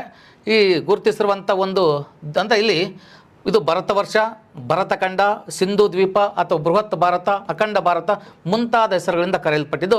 ಪ್ರಸ್ತುತ ಭಾರತದಲ್ಲಿ 28 ರಾಜ್ಯಗಳಿವೆ ಹಾಗೂ ಮತ್ತು ಅದರ ಜೊತೆಗೆ ರಾಷ್ಟ್ರೀಯ ರಾಜಧಾನಿ ಇದೆ ಮತ್ತು ದೆಹಲಿ ಅನ್ನೋದು ರಾಜಧಾನಿ ಆಗುತ್ತೆ ಮತ್ತು 8 ಕೇಂದ್ರಾಡಳಿತ ಪ್ರದೇಶಗಳು ಅಂತ ಕರಿತೀವಿ. ಭಾಳ ಇಂಪಾರ್ಟೆಂಟ್ ಆಗುತ್ತೆ. ಹಾಗಾದರೆ 28 ರಾಜ್ಯಗಳನ್ನು ನಾವು ಇಲ್ಲಿ ನೋಡ್ತೀವಿ. ಅದ್ರ ಜೊತೆಗೆ 8 ಕೇಂದ್ರಾಡಳಿತ ಪ್ರದೇಶಗಳನ್ನು ನೋಡ್ತೀವಿ. 8 ಕೇಂದ್ರಾಡಳಿತ ಪ್ರದೇಶಗಳನ್ನು ನಾವು ಇಲ್ಲಿ ನೋಡ್ತಾ ಹೋಗ್ತೀವಿ. ನೋಡಿರಿ, ಈ ಸ್ಲೈಡಲ್ಲಿರ್ತಕ್ಕಂಥ ಎಷ್ಟು ಇಂಪಾರ್ಟೆಂಟ್ ಇದೆ ಅಂದರೆ ಒಂದೊಂದು ಲೈನು ಸಹಿತ ಇಂಪಾರ್ಟೆಂಟ್ ಆಗುತ್ತೆ. ನೀವು ಅದನ್ನ ಚೆನ್ನಾಗಿ ಅರ್ಥ ಮಾಡ್ಕೋಬೇಕು. 8ನೇ ತರಗತಿ ಯಾವ ಲೆಕ್ಕ ಅಂತ ಯೋಚನೆ ಮಾಡೋದಲ್ಲ ರೀ. ನಾವು 8ನೇ ತರಗತಿ ಇದ್ದಾಗ ಓದಿರ್ಬೋದು, ಬಟ್ ಈಗ ಅದನ್ನ ಓದಿ ಅರ್ಥ ಮಾಡ್ಕೋಬೇಕು. ನಾವು ಓದಿದ್ದು 8ನೇ ತರಗತಿಯನ್ನು ಪಾಸ್ ಆಗೋಕ್ಕೆ ಮಾತ್ರ, ಬಟ್ ನಾಲೆಡ್ಜ್ಗೋಸ್ಕರ ಓದಿರಲ್ಲ ನಾವು. ಆದರೆ ಈಗ ಆ 8ನೇ ತರಗತಿಯಿಂದ ನಾಲೆಡ್ಜ್ಗಾಗಿ ಓದಬೇಕಾಗುತ್ತೆ. ಸ್ಪರ್ಧಾತ್ಮಕ ಪರೀಕ್ಷೆಗಾಗಿ ಓದೋದು ಭಾಳ ಕಷ್ಟ ಇರುತ್ತೆ ನಮಗೆ. ಹಾಗಾದರೆ ಇದನ್ನು ನಾವು ನೋಡಿರಿ, 28 ರಾಜ್ಯಗಳಾಗಿರ್ಬೋದು, 8 ಕೇಂದ್ರಾಡಳಿತ ಪ್ರದೇಶ ಅಂತ ಕರ್ಕೊಳ್ತೀವಿ. ಹಾಗಾದರೆ ಭಾರತ ಭೂ ರಚನೆ ಅಂತ ಬಂದಾಗ ಇಲ್ಲಿ ಉತ್ತರದಲ್ಲಿ ಮೇನ್ ಇಂಪಾರ್ಟೆಂಟ್ ಉತ್ತರ ಅಂತ ಬಂದಾಗ ಉತ್ತರದಲ್ಲಿ ಇಲ್ಲಿ ಹಿಮಾಲಯ ಪರ್ವತ ಕಂಡುಬರುತ್ತೆ. ನೋಡಿರಿ, ಭಾಳ ಇಂಪಾರ್ಟೆಂಟ್ ಇದೆ. ಉತ್ತರದಲ್ಲಿ ಯಾವ ಕಂಡುಬರುತ್ತೆ? ಹಿಮಾಲಯ ಪರ್ವತಗಳಂತವೆ. ಇದು ಸಮತಟ್ಟಾದ ಸಿಂಧೂ ಗಂಗಾ ಬಯಲು ಪ್ರದೇಶವನ್ನು ದಕ್ಷಿಣದಲ್ಲಿ ದಕ್ಕನ್ ಪ್ರಸ್ಥಭೂಮಿ ಅಂತ ಏನು ಹೇಳ್ತೀವಿ, ಕರಾವಳಿ ತೀರ ಪ್ರದೇಶ ಅನ್ನು ಹೊಂದಿತ್ತು. ಹಾಗಾದರೆ ಇಲ್ಲಿ ನೋಡಿರಿ, ದಕ್ಷಿಣದಲ್ಲಿ ನಿಮಗೆ ದಕ್ಕನ್ ಪ್ರದೇಶ ಅಂತ ಕರ್ಕೊಳ್ತೀವಿ, ಕರಾವಳಿ ತೀರ ಪ್ರದೇಶ ಅಂತ ಕರ್ಕೊಳ್ತೀವಿ. ಉತ್ತರದಲ್ಲಿ ಬಂದಾಗ ಕೆಲವೊಂದು ಫಲವತ್ತಾದ ಭೂ ಪ್ರದೇಶಗಳನ್ನು, ಗಂಗಾ ನದಿ ಆಗಿರ್ಬೋದು, ಯಮುನಾ ನದಿ ಆಗಿರ್ಬೋದು, ಇವುಗಳ ಒಂದು ಫಲವತ್ತಾದ ಭೂ ಪ್ರದೇಶವನ್ನು ನಾವು ನೋಡ್ತಾ ಹೋಗ್ತೀವಿ. ದಕ್ಷಿಣದಲ್ಲಿ ಕರಾವಳಿ ಪ್ರದೇಶ ಇದೆ, ಆ ಜೊತೆಗೆ ಕೆಲವೊಂದು ವಿಷಯಗಳನ್ನು ನಾವಿಲ್ಲಿ ನೋಡ್ತಾ ಹೋಗ್ತೀವಿ. ಹಾಗಾದರೆ ನೋಡಿ, ಇಂಪಾರ್ಟೆಂಟಾಗಿ ಉತ್ತರದ ಹಿಮಾಲಯ ಪರ್ವತ ಶ್ರೇಣಿಯ ಜಗತ್ತಿನಲ್ಲಿ ಅತ್ಯಂತ ಎತ್ತರವಾದ ಶಿಖರಗಳನ್ನು ಒಳಗೊಂಡಿದೆ. ಭಾಳ ಇಂಪಾರ್ಟೆಂಟ್ ರೀ. ಈ ಉತ್ತರದಲ್ಲಿ ಹಿಮಾಲಯ ಶ್ರೇಣಿನೇ ಇದೆ. ಇದು ಅತ್ಯಂತ ಜಗತ್ತಿನ ಎತ್ತರವಾದಂಥ ಶಿಖರ ಭೂಮಿಗಳನ್ನು ಹೊಂದಿರತಕ್ಕಂಥ ಒಂದು ದೇಶ ಅಂತೇಳಿ ಕರ್ಕೊಳ್ತಾ ಹೋಗ್ತೀವಿ. ಅದ್ರ ಜೊತೆಗೆ ಭಾರತ ಸುರಕ್ಷತೆಯನ್ನು, ಭದ್ರತೆಯನ್ನು ಕಾಯ್ದಿರಿಸಲು ಸಹಾಯಕವಾಗಿದೆ. ಈ ಹಿಮಾಲಯ ಪರ್ವತಗಳಿವೆ ನಮಗೆ ಸೆಕ್ಯೂರಿಟಿ ಥರ ಕಾಪಾಡ್ತವ್ರಿ, ನಮಗೆ ಭದ್ರತಾ ಕೋಟೆಗಳ ಥರ ಕಾಪಾಡ್ತಾ ಹೋಗ್ತವೆ ಭಾರತವನ್ನು. ಯಾಕಂತ ಬಂದಾಗ ಇವು ಹಿಮಾಲಯ ಶಿಖರಗಳೇನಿದೆ, ಈ ಶಿಖರಗಳಿಂದ ಉತ್ತರದಲ್ಲಿ ಕಂಡುಬರ್ತವೆ. ಈ ಶಿಖರಗಳೆಲ್ಲ ನಮಗೆ ಒಂದು ರಕ್ಷಣೆ ಗೋಡೆ ಥರ ಭಾರತ ದೇಶವನ್ನು ಕಾಯ್ತಾ ಇದ್ದಾವೆ. ಹಾಗಾದರೆ ಇಲ್ಲಿ ಮತ್ತೆ ನಾವು ಕೆಲವೊಂದು ವಿಷಯಗಳನ್ನು ನೋಡೋದಾದರೆ, ಪ್ರಾಚೀನ ಭಾರತದ ಮೇಲೆ ಉತ್ತರದ ಹಿಮಾಲಯ ಮೂಲಕ ಅತಿಕ್ರಮಗಳು ವಿರಳ. ಅಂದರೆ ಇಲ್ಲಿ ಈ ಉತ್ತರ ಭಾಗದಿಂದ ನಮಗೆ ಆಕ್ರಮಣಗಳು ತುಂಬ ಕಡಿಮೆ, ಯಾಕಂದರೆ ರಕ್ಷಣೆ ಗೋಡೆ ಥರ ಅದು ನಮ್ಮನ್ನು ಕಾಯ್ತಾ ಇದೆ ಭಾರತ ದೇಶವನ್ನು. ಹಾಗಾದರೆ ವಾಯುವ್ಯ ಭಾರತದಲ್ಲಿ ನೋಡಿ, ವಾಯುವ್ಯ ಭಾರತ ಬೋಲಾನ್ ಕಣಿವೆ, ಖೈಬರ್ ಕಣಿವೆ ಮಾರ್ಗಗಳ ಮೂಲಕವೇ ದಾಳಿಗಳು ಸಂಭವಿಸ್ತದೆ. ನೀವು ನೆನ್ಪಿಟ್ಕೊಳ್ರಿ, ಈಗ ನಮಗೆ ಭಾರತಕ್ಕೆ ಅರಬ್ಬರ ದಾಳಿ ಆಯಿತು, ಮೊಹಮ್ಮದ್ ಗಜ್ನಿ ಆಯಿತು, ಅಲೆಕ್ಸಾಂಡರ್ ಆಯಿತು, ಅವರೆಲ್ಲರೂ ನಮಗೆ ನೋಡಿ. ಹಾಗಾದರೆ ಮೊಹಮ್ಮದ್ ಗಜ್ನಿ ಬಂದಿದ್ದು ಖೈಬರ್ ಕಣಿವೆ ಮೂಲಕ. ಮಹಮ್ಮದ್ ಗಜ್ನಿ ಬರೋದು ಖೈಬರ್ ಕಣಿವೆ ಮೂಲಕ. ಅವರು ಯಾವುದೇ ಕಾರಣಕ್ಕೂ ಈ ನಮಗೆ ಇಲ್ಲಿ ಮೇಲೆ ಉತ್ತರ ಭಾಗದಿಂದ ಹಿಮಾಲಯ ಕಡೆಯಿಂದ ಬರಲಿಲ್ಲ, ಯಾಕಂದರೆ ಅಷ್ಟು ಅವುಗಳನ್ನು ದಾಟಿ ಬರೋದು ತುಂಬ ಕಷ್ಟ ಇತ್ತು. ಈ ವಾಯುವ್ಯ ಭಾರತದಿಂದ ಬರ್ತಾ ಹೋಗ್ತಾರೆ, ಈ ಭಾಗದಿಂದ ಬರ್ತಾರೆ ಅವರೆಲ್ಲ. ದಾಳಿಗಳು ಇಲ್ಲಿ ಜಾಸ್ತಿ ಆಗ್ತವೆ, ಈ ಭಾಗದಿಂದ ಜಾಸ್ತಿ ಆಗ್ತವೆ. ಯಾಕೆ ಅಂದರೆ ಈ ಕಡೆಯಿಂದ ಬರೋದು ತುಂಬ ಕಠಿಣ ಇದೆ. ಆ ಕಾರಣಕ್ಕೋಸ್ಕರ ವಾಯುವ್ಯ ಭಾರತದ ಈ ಕಡೆಯಿಂದ ದಾಳಿಗಳು ತುಂಬ ಆಗ್ತಾ ಹೋಗ್ತವೆ. ಹಾಗಾದರೆ ಗಜ್ನಿ ಬರ್ತಕ್ಕಂಥದ್ದಲ್ಲಿ ನೋಡಿರಿ, ಗಜ್ನಿ ಬರ್ತಕ್ಕಂಥದ್ದು ಖೈಬರ್ ಕಣಿವೆ, ಮತ್ತು ಗೋರಿ ಬರ್ತಕ್ಕಂಥದ್ದು ಗೋಮಾಲ್ ಕಣಿವೆ ಅಂತ ಕರ್ಕೊಳ್ತೀವಿ. ಮತ್ತು ಅಲೆಕ್ಸಾಂಡರ್ ಬರೋದು ಸಹಿತ ಖೈಬರ್ ಕಣಿವೆ. ಹಾಗಾದ್ರೆ ಖೈಬರ್ ಕಣಿವೆಯಲ್ಲಿ ಇದೆ ಸರ್, ಖೈಬರ್ ಕಣಿವೆ ಕಂಡು ಬರೋದು ಪಾಕಿಸ್ತಾನ ಮತ್ತು ಅಫ್ಘಾನಿಸ್ತಾನದ ಮಧ್ಯೆ ಇದೆ. ಬೋಲಾನ್ ಕಣಿವೆಯಲ್ಲಿದೆ ಸರ್. ಹಾಗಾದ್ರೆ ಬೋಲಾನ್ ಕಣಿವೆ ಸಂಧಿ ಹಾಗಾದರೆ ಅದು ಸಹಿತ ಕಂಡು ಬರ್ತಕ್ಕಂಥದ್ದು ಗಜ್ನಿ ಮತ್ತು ಅಫ್ಘಾನಿಸ್ತಾನ ಮತ್ತು ಪಾಕಿಸ್ತಾನ ಮಧ್ಯೆ ಕಂಡು ಬರುತ್ತೆ. ಹಾಗಾದರೆ ಜಾಸ್ತಿ ದಾಳಿಗಳಾಗೋದು ಭಾರತಕ್ಕೆ ಈ ಭಾಗದಿಂದಲೇ ದಾಳಿಗಳು ಜಾಸ್ತಿ ಆಗ್ತವೆ, ನೆನ್ಪಿಟ್ಕೊಟ್ರೆ. ಯಾಕಂದರೆ ಈ ಭಾಗ ಏನಿದೆ ನಮ್ಮನ್ನದು ರಕ್ಷಣಾ ಗೋಡೆ ಥರ ಕಾಯ್ತಾ ಇದೆ. ಅದ್ಭುತವಾಗಿ ಸ್ಪರ್ಧಾತ್ಮಕ ಪರೀಕ್ಷೆಯಲ್ಲಿ ಇವೆಲ್ಲ ಕ್ವಶನ್ ಆಗಿ ನಮಗೆ ಕಂಡು ಬರ್ತವೆ. ಹಾಗಾದರೆ ಸಮತಟ್ಟಾದ ಸಿಂಧು ಗಂಗಾ ಬಲಿನ ಪ್ರದೇಶಗಳೇನಿವೆ ಅವು ನಮಗೆ ಪ್ರಾಚೀನ ನಾಗರಿಕತೆ ಅಂದರೆ ವೇದಗಳ ಕಾಲ ನಾಗರಿಕತೆ ಆಗಿರ್ಬೋದು. ಹುಟ್ಟಿಕೊಂಡದ್ದು ಎಲ್ಲಿ ಅಂತ ಬಂದಾಗ ಈ ಗಂಗಾ ನದಿಯ ಬಯಲು ಪ್ರದೇಶ ಅಂತ ಕರ್ಕೊಳ್ತೀವಿ, ಸಪ್ತ ಸಿಂಧು ಪ್ರದೇಶ ಅಂತ ಕರ್ಕೊಳ್ತೀವಿ. ಅಲ್ಲಿ ಕೆಲವೊಂದು ನಾಗರಿಕತೆಗಳು ಹುಟ್ಕೊಳ್ತವೆ. ಕಾರಣ ಅವು ನಮಗೆ ಜೀವನ ಮಾಡಲಿಕ್ಕೆ ತುಂಬ ಅನುಕೂಲಕರವಾದ ವಾತಾವರಣವನ್ನು ಸೃಷ್ಟಿ ಮಾಡಿಕೊಡ್ತವೆ. ಆ ಒಂದು ಕಾರಣಕ್ಕಾಗಿಯೇ ಅಲ್ಲಿ ತುಂಬ ಜನ ವಾಸ ಮಾಡ್ತಾರೆ, ನಾಗರಿಕತೆ ಹುಟ್ಕೊಳ್ತವೆ, ವೇದಗಳು ಹುಟ್ಕೊಳ್ತವೆ, ವೇದಗಳ ಕಾಲದ ಜನ ಹುಟ್ಕೊಳ್ಳುತ್ತೆ. ಸಿಂಧು ನಾಗರಿಕತೆ ಅನ್ನೋ ಕಾನ್ಸೆಪ್ಟ್ಗಳು ಅಲ್ಲಿ ಹುಡ್ತಾ ಹೋಗ್ತವೆ. ಅದನ್ನು ನಾವು ನೋಡ್ತಾ ಆಮೇಲೆ ಇವುಗಳ ಮೇಲೆ ಹಿಡಿತವನ್ನು ಸಾಧಿಸಲಿಕ್ಕೆ ಅನೇಕ ಯುದ್ಧಗಳಾಗ್ತವೆ. ಅದ್ಭುತವಾದ ಟಾಪಿಕ್ ಐತಿ. ಈ ಒಂದು ಕಾನ್ಸೆಪ್ಟ್ ಇದೆಯಲ್ಲ, ನೀವು ಬಿಡಿಸಿ ಎಳೆಯಾಗಿ ಓದ್ತಾ ಹೋದರೆ ನಿಮ್ಗೆ ಗೊತ್ತಾಗುತ್ತೆ ಎಷ್ಟೊಂದು ಇಂಪಾರ್ಟೆಂಟ್ ಇವು ಒಂದು ಪೇಜಸ್ ಅಂತೇಳಿ ಗೊತ್ತಾಗುತ್ತೆ. ಓಕೆನಾ? ಹಾಗಾದರೆ ಇಲ್ಲಿ ನಾವು ವಿಷಯಕ್ಕೆ ಹೋಗೋಣ. ನಾವು ನರ್ಮದಾ ನದಿ ಅನ್ನೋದೇನಿದೆ ಭಾಳ ಇಂಪಾರ್ಟೆಂಟ್ ಆಗುತ್ತೆ. ಈ ನರ್ಮದಾ ನದಿ, ಈ ಭಾಗ ಹರ್ಕೊಂಡಿರ್ತಕ್ಕಂಥ ನರ್ಮದಾ ನದಿ ಏನಿದೆ ಇದು ಭಾರತವನ್ನು 2 ಭಾಗವಾಗಿ ವಿಂಗಡಣೆ ಮಾಡುತ್ತೆ. ಒಂದು ಉತ್ತರ ಭಾರತ, ಮತ್ತೊಂದು ದಕ್ಷಿಣ ಭಾರತವಾಗಿ ವಿಂಗಡಣೆ ಮಾಡ್ತಾರೆ. ಹಾಗಾದರೆ ಭಾರತವನ್ನು 2 ಭಾಗವಾಗಿ ವಿಂಗಡಣೆ ಮಾಡಿದ ನದಿ ಯಾವುದಂತ ಅನೇಕ ಬಾರಿ ಸ್ಪರ್ಧಾತ್ಮಕ ಪರೀಕ್ಷೆಯಲ್ಲಿ ಕೇಳಿದ್ದಾರೆ. ಅದು ನಾವೇನು ಕರ್ಕೊಳ್ತೀವಿ ಅಂದರೆ ನರ್ಮದಾ ನದಿ ಅಂತ ಕರ್ಕೊಳ್ತೀವಿ. ಭಾರತವನ್ನು ಇಬ್ಬಾಗ ಮಾಡುತ್ತೆ, 2 ಭಾಗ ಮಾಡುತ್ತೆ, ಉತ್ತರ ಭಾರತ ಮತ್ತು ದಕ್ಷಿಣ ಭಾರತ ಅಂತ ಮಾಡುತ್ತೆ. ಇದು ಉತ್ತರದ ಎತ್ತರದ ಪ್ರದೇಶ ಅಥವಾ ಮಾಳವ ಪ್ರಸ್ಥಭೂಮಿ ಅಥವಾ ದಕ್ಕನ್ ಪ್ರಸ್ಥಭೂಮಿ. ನೋಡಿರಿ, ಉತ್ತರದ ಎತ್ತರ ಪ್ರದೇಶ ಆಗಿರ್ಬೋದು ಅಥವಾ ದಕ್ಕನ್ ಪ್ರಸ್ಥಭೂಮಿಗಳ ಬಗ್ಗೆ ನಾವು ನೋಡ್ತಾ ಹೋಗ್ತೀವಿ. ಇಲ್ಲಿ ಮೌರ್ಯರು ಮತ್ತು ಗುಪ್ತರು ಪ್ರಾಚೀನ ಭಾರತದ ಸನ್ನಿವೇಶದಲ್ಲಿ 2 ಭಾಗಗಳನ್ನು ಆಳಿದರು. ಭಾಳ ಇಂಪಾರ್ಟೆಂಟ್ ಇದು ಕಾನ್ಸೆಪ್ಟು. ಅಂದರೆ ಇಡೀ ಭಾರತವನ್ನು ಆಳ್ವಿಕೆ ಮಾಡಿದ ಮನೆತನಗಳು ತುಂಬ ಇದ್ದಾವೆ. ಈ ಎಲ್ಲ ಮನೆತನಗಳಲ್ಲಿ ಅಖಂಡ ಭಾರತವನ್ನು ಉತ್ತರ ಭಾರತ ಮತ್ತು ದಕ್ಷಿಣ ಭಾರತ ಅಂತ ಆಳ್ವಿಕೆ ಮಾಡಿದ ಮನೆತನಗಳು ಫೇಮಸ್ 2. ಒಂದು ಮೌರ್ಯ ಸಂತತಿ ಆಗುತ್ತೆ, ಒಂದು ಮೌರ್ಯ ಸಂತತಿ, ಮತ್ತೊಂದು ಗುಪ್ತಾಸ್ ಅಂತ ಕರ್ಕೊಳ್ತೀವಿ. 2 ಸಹಿತ ಅಖಂಡ ಭಾರತವನ್ನು ಆಳ್ವಿಕೆ ಮಾಡ್ತವೆ. ಉತ್ತರ ಭಾರತ ದಕ್ಷಿಣ ಭಾರತ 2 ಆಳ್ವಿಕೆ ಮಾಡ್ತವೆ. ಹಾಗಾದರೆ ದಕ್ಷಿಣ ಭಾರತವನ್ನು ವಿಭಜನೆ ಸಂಸ್ಕೃತಿಯ ವೈವಿಧ್ಯತೆಗೆ ಕಾರಣ ಆಗಿತ್ತು. ಅಂದರೆ ಉತ್ತರ ಭಾಗ, ಪೂರ್ವ ಭಾಗ, ಪಶ್ಚಿಮ ಭಾಗ, ಉತ್ತರ ಭಾಗ, ದಕ್ಷಿಣ ಭಾಗ ಅಂತ ಏನು ಕರಿತೀವಿ, ಈ ವೈವಿಧ್ಯತೆ ಏನಿದೆ ನಮಗೆಲ್ಲ ಸಂಸ್ಕೃತಿಗೆ ತುಂಬ ಹೆಲ್ಪ್ ಮಾಡುತ್ತೆ. ಹಾಗಾದರೆ ಅಖಂಡ ನೋಡಿ, ಇಲ್ಲಿ ಇಂಪಾರ್ಟೆಂಟ್ ಭಾರತದ ಮುಖ್ಯ ಭೂಭಾಗ ಅನ್ನೋದು ಏನಿದೆ, ಭಾರತದ ಮುಖ್ಯ ಭೂಭಾಗ ಟೋಟಲಾಗಿ ಇಲ್ಲಿ ಅಂದರೆ ಮುಖ್ಯ ಭೂಭಾಗ ಅಂತ ಬಂದಾಗ ಸುಮಾರು 6100 ಕಿಲೋಮೀಟರ್ ಕರಾವಳಿ ಪ್ರದೇಶ. ಈ ಕರಾವಳಿ ಪ್ರದೇಶ ಏನಿದೆ 6100 ಕಿಲೋಮೀಟರ್ ಕರಾವಳಿ ಪ್ರದೇಶವನ್ನು ಹೊಂದಿರತಕ್ಕಂಥದ್ದು. ಯಾವುದ್ರಿ ಕರಾವಳಿ ಪ್ರದೇಶ 6100 ಇದೆ. ಹಾಗೂ ದ್ವೀಪಗಳನ್ನು ಒಳಗೊಂಡಂತೆ ಸುಮಾರು 7516 ಇದೆ. ಅಂದರೆ ಇಲ್ಲಿ ದ್ವೀಪಗಳನ್ನು ಸೇರ್ಕೊಂಡು ಏನು ದ್ವೀಪಗಳೇನಿದೆ, ಈ ದ್ವೀಪಗಳನ್ನು ಸೇರ್ಕೊಂಡು ಏನಂತ ಬರ್ತಾವೆ ಅಂದರೆ 7516 ಕಿಲೋಮೀಟರ್ ಇದು ವ್ಯಾಪ್ತಿಯನ್ನು ಒಳಗೊಂಡಿರ್ತಕ್ಕಂಥದ್ದು. ಹಾಗಾದರೆ ಒಟ್ಟು ವಿಸ್ತೀರ್ಣ ಭೂಭಾಗ ಬಂದು 15200 ಅಂತ ಏನು ಕರ್ಕೊಳ್ತಾ ಹೋಗ್ತೀವಿ, 15100. ಅದನ್ನು ನೀವು ಜಿಯೋಗ್ರಫಿಯಲ್ಲಿ ತುಂಬ ಅದ್ಭುತವಾಗಿ ತಿಳ್ಕೊಳ್ತಾ ಹೋಗ್ತೀವಿ. ಹಾಗಾದರೆ ಪೂರ್ವ ಕರಾವಳಿಯನ್ನು ಕೋರಮಂಡಲ ತೀರ ಅಂತ ಭಾಳ ಇಂಪಾರ್ಟೆಂಟ್ ರೀ. ಈ ಕರಾವಳಿ ಏನಿದೆ, ಈ ಪೂರ್ವ ಕರಾವಳಿಯನ್ನು ಈ ಭಾಗ ಏನಿದೆ, ಈ ಭಾಗ ಏನಿದೆ, ಈ ಭಾಗವನ್ನು ಈ ಕೋರಮಂಡಲ ತೀರ ಅಂತ ಕೋರಮಂಡಲ ತೀರ ಅಂತ ಕರ್ಕೊಳ್ತಾರೆ. ಮತ್ತು ಇದನ್ನ ಉತ್ಕಲ ತೀರ ಅಂತಲೂ ಕರೀತಾರೆ. ಮತ್ತು ಇದನ್ನು ಉತ್ಕಲ ತೀರ ಅಂತಲೂ ಕರೀತಾರೆ. ಉತ್ಕಲ ತೀರ ಅಂತ ಕರ್ಕೊಳ್ತೀವಿ. ನೋಡಿ, ಪೂರ್ವ ಭಾಗವನ್ನು ಕೋರಮಂಡಲ ತೀರ ಅಂತ ಕರ್ಕೊಳ್ತೀವಿ ಅಥವಾ ಉತ್ಕಲ ತೀರ ಅಂತ ಕರ್ಕೊಳ್ತೀವಿ. ಹಾಗಾದರೆ ಪಶ್ಚಿಮ ಭಾಗವನ್ನು ಏನು ಕರೀತಾರೆ ಅಂತ ನೋಡಿದ್ರೆ, ಪಶ್ಚಿಮ ಕರಾವಳಿಯನ್ನು ಕೊಂಕಣ ತೀರ ಅಥವಾ ಮಲಬಾರ್ ತೀರ ಅಂತ ಕರೀತಾರೆ. ಇದನ್ನು ಈ ಭಾಗವನ್ನು ಕೊಂಕಣ ತೀರ ಅಂತಲೂ ಕರೀತಾರೆ, ಕೊಂಕಣ ತೀರ ಅಂತ ಕರೀತಾರೆ. ಅಥವಾ ಮತ್ತು ಇದನ್ನು ಮಲಬಾರ್ ತೀರ ಅಂತಲೂ ಕರೀತಾರೆ, ಮಲಬಾರ್ ತೀರ ಅಂತ ಕರೀತಾರೆ. ನೋಡಿರಿ, ಹಾಗಾದರೆ ಪೂರ್ವ ಭಾಗವನ್ನು ಕೊಂಕಣ ತೀರ ಅಂತೀವಿ ಅಥವಾ ಉತ್ಕಲ ತೀರ ಅಂತೀವಿ. ಅದ್ರ ಜೊತೆಗೆ ಇಲ್ಲಿ ಪಶ್ಚಿಮ ಭಾಗವನ್ನು ಏನು ಕರ್ಕೊಳ್ತೀವಿ, ಕೊಂಕಣ ತೀರ ಅಂತ ಕರ್ಕೊಳ್ತೀವಿ ಅಥವಾ ಮಲಬಾರ್ ತೀರ ಅಂತ ಕರಿತೀವಿ. ನೋಡಿರಿ, ಈ ಲೈನ್ ಎಷ್ಟು ಅದ್ಭುತವಾಗಿ ನಮಗೆ ಅರ್ಥ ಮಾಡಿಸ್ಕೊಡ್ತಾ ವಿಷಯವನ್ನಂತ ಬಂದಾಗ ತುಂಬ ಅದ್ಭುತವಾಗಿ ನಾವು ಕಾನ್ಸೆಪ್ಟ್ಗಳನ್ನು ನೋಡ್ತಾ ಹೋಗ್ತೀವಿ. ಹಾಗಾದರೆ ಮೇನ್ ಇಂಪಾರ್ಟೆಂಟು, ಅತ್ಯಂತ ಪ್ರಾಚೀನ ಕಾಲದಿಂದಲೂ ಇಲ್ಲಿವರೆಗೆ 10 ರೇವು ಪಟ್ಟಣಗಳನ್ನು ರೋಮನ್ನರ ಆಕರ್ಷಣೆಗೆ ಒಳಪಟ್ಟಿದ್ವು. ಅಂದರೆ ಅನೇಕ ವ್ಯಾಪಾರ ಕೇಂದ್ರಗಳು ಏನಿದ್ದಾವೆ, ಈ ಒಂದು ತೀರ ಪ್ರದೇಶಗಳೇನಿದ್ದಾವೆ ವ್ಯಾಪಾರ ಕೇಂದ್ರಗಳಾಗಿ ರೋಮನ್ನರಿಗೆ ಆಕರ್ಷಣೆಗೊಳಪಟ್ಟವು ಅಂತ ಹೇಳ್ತಾ ಹೋಗ್ತೀವಿ.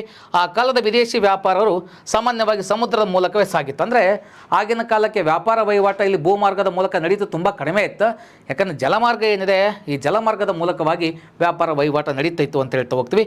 ಈ ಕಾರಣಕ್ಕಾಗಿಯೇ ರೇವು ಪಟ್ಟಣಗಳ ಅಭಿವೃದ್ಧಿಯು ಸದಾ ಸಾಧ್ಯವಾಗಿ ದಕ್ಷಿಣದಲ್ಲಿ ಪ್ರಬಲ ರಾಜ್ಯಗಳಾದ ಪಾಂಡ್ಯ, ಚೇರ ಹಾಗೂ ಚೋಳ ರಾಜ್ಯ ಭಾಳ ಇಂಪಾರ್ಟೆಂಟ್ ನೋಡ್ರಿ. ಇಲ್ಲಿ ವ್ಯಾಪಾರ ಅಭಿವೃದ್ಧಿಯಿಂದಾಗಿ ಪಾಂಡ್ಯ, ಚೇರ ಮತ್ತು ಚೋಳ ರಾಜ್ಯಗಳ ಉದಯಕ್ಕೆ ಕಾರಣ ಆಯಿತು ಅಂತ ಕರ್ಕೊಳ್ತೀವಿ. ಅಂದರೆ ವ್ಯಾಪಾರ ಮಾರ್ಗದ ಮೂಲಕವಾಗಿ ಬೇರೆ ಬೇರೆ ದೇಶಗಳೊಂದಿಗೆ ನಾವೇನು ವ್ಯಾಪಾರ ಸಂಪರ್ಕ ಹೊಂದಿದ್ವಿ, ಈ ವ್ಯಾಪಾರ ಸಂಪರ್ಕ ಅನ್ನೋದು ನಮ್ಮ ದೇಶದಲ್ಲಿ ಒಂದು 3 ರಾಜ್ಯಗಳ ಮನೆತನಗಳಿಗೆ ಕಾರಣ ಆಗುತ್ತೆ. ಅದು ಯಾವುದಂದರೆ ಪಾಂಡ್ಯ, ಚೇರ ಮತ್ತು ಚೋಳ ಮನೆತನಗಳು ಅಂತೇಳಿ ಕರಿತೀವಿ. ಈ ಟಾಪಿಕ್ ಏನಿದೆ, ಈ ಒಂದು ಪೇಜು ಅತಿ ಅದ್ಭುತವಾದಂಥ ಒಂದು ಪೇಜ್ ಆಗುತ್ತೆ ಸ್ಪರ್ಧಾತ್ಮಕ ಪರೀಕ್ಷೆಯಿಂದ. ನೆನ್ಪಿಟ್ಕೊಳ್ತಾ ಹೋಗಿ. ನರ್ಮದಾ ನದಿ ಭಾರತವನ್ನು 2 ಭಾಗ ಮಾಡುತ್ತೆ. ಅದ್ರ ಜೊತೆಗೆ ಇಲ್ಲಿ ಉತ್ತರ ಭಾರತ ಮತ್ತು ದಕ್ಷಿಣ ಭಾರತ ಅಂತ ಕರಿತೀವಿ. ಉತ್ತರವನ್ನು ನಾವು ಉತ್ತರ ಅಥವಾ ಪ್ರದೇಶ ಅಥವಾ ಮಾಳ್ವಾ ಅಂತ ಕರ್ಕೊಳ್ತೀವಿ, ಅಥವಾ ಇಲ್ಲಿ ದಕ್ಷಿಣದಲ್ಲಿ ಮಾಳ್ವಾ ಪ್ರಸ್ಥಭೂಮಿ ಅಂತ ಕರ್ಕೊಳ್ತಾ ಹೋಗ್ತೀವಿ. ಪ್ರಸ್ಥಭೂಮಿ ಬಗ್ಗೆ ನೋಡ್ತಾ ಹೋಗ್ತೀವಿ, ಮತ್ತು ದಕ್ಕನ್ ಪ್ರಸ್ಥಭೂಮಿ ಅಂತ ನೋಡ್ತಾ ಹೋಗ್ತೀವಿ. ಮತ್ತು ಭಾರತ ಸನ್ನಿವೇಶದಲ್ಲಿ ಇಲ್ಲಿ ಉತ್ತರ ಮತ್ತು ದಕ್ಷಿಣ ಅಂತೇಳಿ 2 ಆಳ್ವಿಕೆ ಮಾಡಿದ ಮನೆತನಗಳು, ಒಂದು ಮೌರ್ಯ ಮತ್ತೊಂದು ಗುಪ್ತ ಅಂತ ನೋಡ್ಕೊಳ್ತೀವಿ. ಅದರಲ್ಲಿ ಇಂಪಾರ್ಟೆಂಟ್ 6100 ಈ ಒಂದು ಭೂಭಾಗ ಅಂತ ಕರ್ಕೊಳ್ತೀವಿ. ಅಂದರೆ ಇಲ್ಲಿ ಇಂಪಾರ್ಟೆಂಟ್ ಕರಾವಳಿ ತೀರ ಅಂತ ಕರ್ಕೊಳ್ತೀವಿ. ಇನ್ನು ದ್ವೀಪಗಳನ್ನು ಸೇರಿಕೊಂಡ್ರೆ 7516 ಅಂತ ಕರ್ಕೊಳ್ತೀವಿ. ಇನ್ನು 15100 ಏನಿದೆ ಅದು ಟೋಟಲ್ ಭೂಗಡಿ ಅಂತ ಕರ್ಕೊಳ್ತೀವಿ. ಇನ್ನು ಟೋಟಲ್ ಕ್ಷೇತ್ರಫಲ ಇದೆ 3,87,263 ಚದರ ಕಿಲೋಮೀಟರ್ ಭೂಗಡಿ ಇದೆ. ಅದ್ರ ಬಗ್ಗೆ ನೀವು ಜಿಯೋಗ್ರಫಿಲಿ ಸ್ಪಷ್ಟವಾದ ಮಾಹಿತಿಯನ್ನು ತೊಗೊಳ್ತಾ ಹೋಗ್ತೀವಿ. ಮತ್ತು ಅದ್ರ ಜೊತೆಗೆ ನಾವು ಇದನ್ನ ಕೋರಮಂಡಲ ತೀರ ಅಂತೀವಿ, ಅಥವಾ ಉತ್ಕಲ ತೀರ ಅಂತೀವಿ ಪೂರ್ವ ಭಾಗವನ್ನು, ಈ ಕಡೆ ಭಾಗವನ್ನು ಕೊಂಕಣ ತೀರ ಅಂತೀವಿ, ಅಥವಾ ಮಲಬಾರ ತೀರ ಅಂತೇಳಿ ಇದನ್ನು ನಾವು ಕರಿತಾ ಹೋಗ್ತೀವಿ. ಹಾಗಾಗಿ ನಮ್ಮ ದೇಶದಲ್ಲಿ ವ್ಯಾಪಾರ ವಹಿವಾಟು ಜಾಸ್ತಿ ನಡೀತದಿಲ್ಲ ಅಂದರೆ ಒಂದು ಜಲಮಾರ್ಗದ ಮೂಲಕ ನಡೀತಾ ಇತ್ತು. ಹಾಗಾಗಿ ಜಲಮಾರ್ಗದ ಮೂಲಕ ವ್ಯವಹಾರ ನಡೆದ ಕಾರಣಕ್ಕಾಗಿ ಭಾರತದಲ್ಲಿ 3 ಮನೆತನಗಳು ಉಳ್ಕೊಳ್ತವೆ. ಅವು ನಾವು ಪಾಂಡ್ಯ, ಚೇರ ಮತ್ತು ಚೋಳ ಮನೆತನಗಳು ಅಂತೇಳಿ ಇದನ್ನು ಕರಿತಾ ಹೋಗ್ತೀವಿ. ಈಗ ಮತ್ತೆ ವಿಷಯಕ್ಕೆ ಹೋಗೋಣ. ಇಲ್ಲಿ ನೋಡಿರಿ, ನಿಮಗೆ ಕಾಣ್ತಾ ಇದೆ, ಇದು ಅದ್ಭುತವಾದಂಥ ಪ್ಲೇಸ್ ನಿಮಗೆ ಆಗ್ತದೆ. ಬಂಗಾಳ ಕೊಲ್ಲಿದೆ, ಅರಬ್ಬಿ ಸಮುದ್ರದ ಭೌಗೋಳಿಕ ಲಕ್ಷಣಗಳ ಬಗ್ಗೆ ನೋಡ್ತಾ ಹೋಗ್ತೀವಿ. ಇಲ್ಲಿ ಗಾಗ್ರಾ ನದಿ ಇದೆ, ಗಂಗಾ ನದಿ ಇದೆ, ಓಕೆನಾ. ಮತ್ತು ಇಲ್ಲಿ ಕೆಲವು ಯಮುನಾ ನದಿ ಇದೆ, ನರ್ಮದಾ ನದಿ ನೋಡಿ, ನರ್ಮದಾ ನದಿ ಇದೆ. ಈ ನರ್ಮದಾ ನದಿ ಇದೆ, ನಮಗೆ ಅದ್ಭುತವಾದ ಮಾಹಿತಿಯನ್ನು ಕೊಡ್ತೀನಿ. ಅಂದರೆ ಯಾಕೆ ಹೇಳ್ತಂದರೆ ಭಾರತವನ್ನು ಉತ್ತರ ಭಾರತ ಮತ್ತು ದಕ್ಷಿಣ ಭಾರತ ಅಂತೇಳಿ 2 ಡಿವೈಡ್ ಮಾಡ್ತಾ ಹೋಗುತ್ತೆ. ಅದ್ರ ಜೊತೆಗೆ ಇಲ್ಲಿ ಕೆಲವೊಂದು ಪ್ಲೇಸಸ್ ನಾವು ನೋಡ್ತಾ ಹೋಗ್ತೀವಿ. ಕರಾವಳಿ ಪ್ರದೇಶ ಆಗಿರ್ಬೋದು, ಇದು ಪೂರ್ವ ಭಾಗ ಇರ್ಬೋದು, ಇನ್ನು ಪಶ್ಚಿಮ ಭಾಗ ಅಂತ ಕರ್ಕೊಳ್ತೀವಿ. ಇದು ಕರಾವಳಿ ಪ್ರದೇಶ. ಅದ್ಭುತವಾದ ಪ್ಲೇಸಸ್ನ ನಾವು ನೋಡ್ತಾ ಹೋಗ್ತೀವಿ. ಇಲ್ಲಿ ವೈವಿಧ್ಯತೆಯಿಂದ ಕೂಡಿದ ಭಾರತೀಯ ಭೌಗೋಳಿಕ ಪರಿಸರವು ಇಲ್ಲಿ ಬದುಕಿ ಬಾಳಿದ ಜನಾಂಗಗಳ ಮೇಲೆಯೇ ಪ್ರಭಾವ ಬೀರಿದೆ ಅಂತ. ಅಂದರೆ ಈ ಥರ ಇರುವಂಥ ಒಂದು ಪರಿಸರ ಏನಿದೆ, ಅನೇಕ ಜನಾಂಗಗಳ ಮೇಲೆ ತುಂಬ ಪ್ರಭಾವ ಬೀರಿದೆ. ಮತ್ತು ಜನಾಂಗೀಯ ಅನನ್ಯತೆಗಳ ನಡುವೆ ಇಲ್ಲಿ ಭಾವನಾತ್ಮಕ ಬೆಸೆದು ಹೋದ ಸಂಸ್ಕೃತಿ ತನ್ನ ಎಲ್ಲ ವೈವಿಧ್ಯತೆಗಳನ್ನು ಮೈಗೂಡಿಸಿಕೊಂಡಿದೆ ಅಂತ ಹೇಳ್ತೀವಿ. ಅಂದರೆ ನಮ್ಮಲ್ಲಿ ಎಲ್ಲ ರೀತಿಯ ಜನಾಂಗ, ಎಲ್ಲ ರೀತಿಯ ಧರ್ಮಗಳಿವೆ. ನಾವು ಜಾತ್ಯತೀತ ದೇಶ ಅಂತ ಕರ್ಕೊಳ್ತೀವಿ. ಈ ಒಂದು ಕಾರಣಕ್ಕೋಸ್ಕರವಾಗಿ ಎಲ್ಲ ಜಾತಿಯ ಜನಾಂಗ, ಎಲ್ಲ ಧರ್ಮದ ಜನಾಂಗ ನಮ್ಮ ದೇಶದಲ್ಲಿ ವಾಸವಾಗಿದ್ದಾರೆ. ಒಂದು ಉಪಖಂಡ ಥರ ನಮಗೆ ಕೆಲಸ ಮಾಡುತ್ತೆ, ಓಕೆನಾ. ಈಗ ನೆಕ್ಸ್ಟು ಒಂದು ವಿಷಯಕ್ಕೆ ಹೋಗೋಣ ನಾವು. ಇಲ್ಲಿ ಒಂದು ಸ್ಲೈಡ್ ತುಂಬ ಅದ್ಭುತವಾಗಿದೆ. ಪ್ರಾಗೈತಿಹಾಸ ಕಾಲ ಅಥವಾ ಚರಿತ್ರ ಪೂರ್ವ ಕಾಲ ಅಂತ ಕರ್ಕೊಳ್ತೀವಿ. ಇಲ್ಲಿ ನಿಮಗೆ ಬರೆಯೋಕ್ಕೆ ಟ್ರೈ ಮಾಡ್ತೀವಿ ನೋಡಿರಿ.